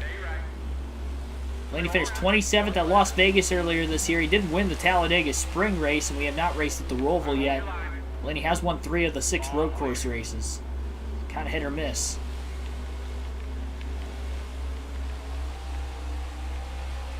But he has won at the Roval in his career before, back in 2018 in the inaugural Charlotte Roval race. Brody Olds, welcome to the stream. Anyone who has the patience to do 100% race on ignition. Well, I didn't have patience during last night's race. I fumed last night more than any other stream. I usually have a lot of patience, though, so even if I don't have a good night on this game, you know, so be it. It's the reason why I don't play this game all the time. We took a little bit of a couple-month hiatus from it, but I had to bring it back. I wanted to make sure I was going to finish the season. I was trying to finish what I start, and I had about half a season left. I was like, all right, let's pick this game back up. Let's finish this season as quickly as I can. That's why we're pumping out 3 to 4 of these streams a week. And we're just a couple weeks away from finally finishing it at that pace. And maybe shorter if we get eliminated. I want to win a championship, though. I haven't won a championship on this game. This is the last season regardless of a championship or not. Oh, I went it way too hot. And I'm surprised that caused a caution. It looked like Matt Mills saved it, but the yellow still came out. That's the 8th caution of the day. Blenny definitely overcooked it. And he'll have to punish himself here. He'll have to pit. Can't pit for fuel or tires being involved in the accident. You guys know the deal for those of you that are regulars of the channel. And it looks like a lot of the field's actually going to be pitting right now. So this is not going to be good for Ryan Blenny. He does have a 4-lap lead, which is good. But it looks like a lot of the leaders will be on pit road. Logano, one of which.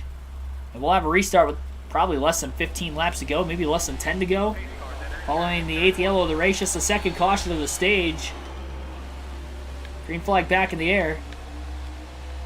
Blenny's got nobody behind him, though, so that's good. And we have 9 laps to go in the restart. Look at Logano picking up spots already. He's 3 laps down.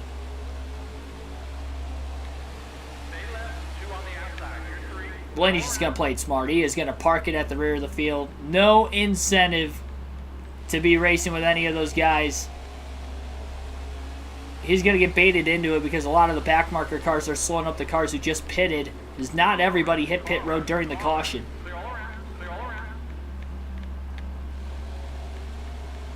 What am I going to do? Oh, whoa, we got trouble on the backstretch. I was wondering they were stacking up. That's the 9th yellow of the race now. I don't know who caused it, but everybody got stacked up. Green flag's going to be in the air. We have an overtime restart at Richmond. 2 laps to go. One of the few times we've had overtime this year. Blenny clear off turn 2 on Bowman. Bowman's in the wall off turn 2. Hopefully we can get to the white flag this time. If we do, next flag will end the race. I'm doing a NASCAR 06 season on the side right now. Do it for Dale Series. Running NASCAR 06 with all 3 series, but trying to get Dale Jr. his first career NASCAR Cup Series championship currently. We're doing that on the side of this currently. So I'm obviously going to finish that up at the end. Obviously the live race commentary on the side as usual. Checkered flag in the air. Ryan Blenny is going to win, and he will advance into the round of 12 of the playoffs, winning the second playoff race in the round at Richmond tonight, winning both stages along the way. Now, I should have finished only 3 laps ahead of Logano. It shows that I won by 5 laps, so that means during the 8 yellows at 2 points in time, Logano got trapped an extra lap down when he shouldn't have. But needless to say, Blenny won by 3 laps.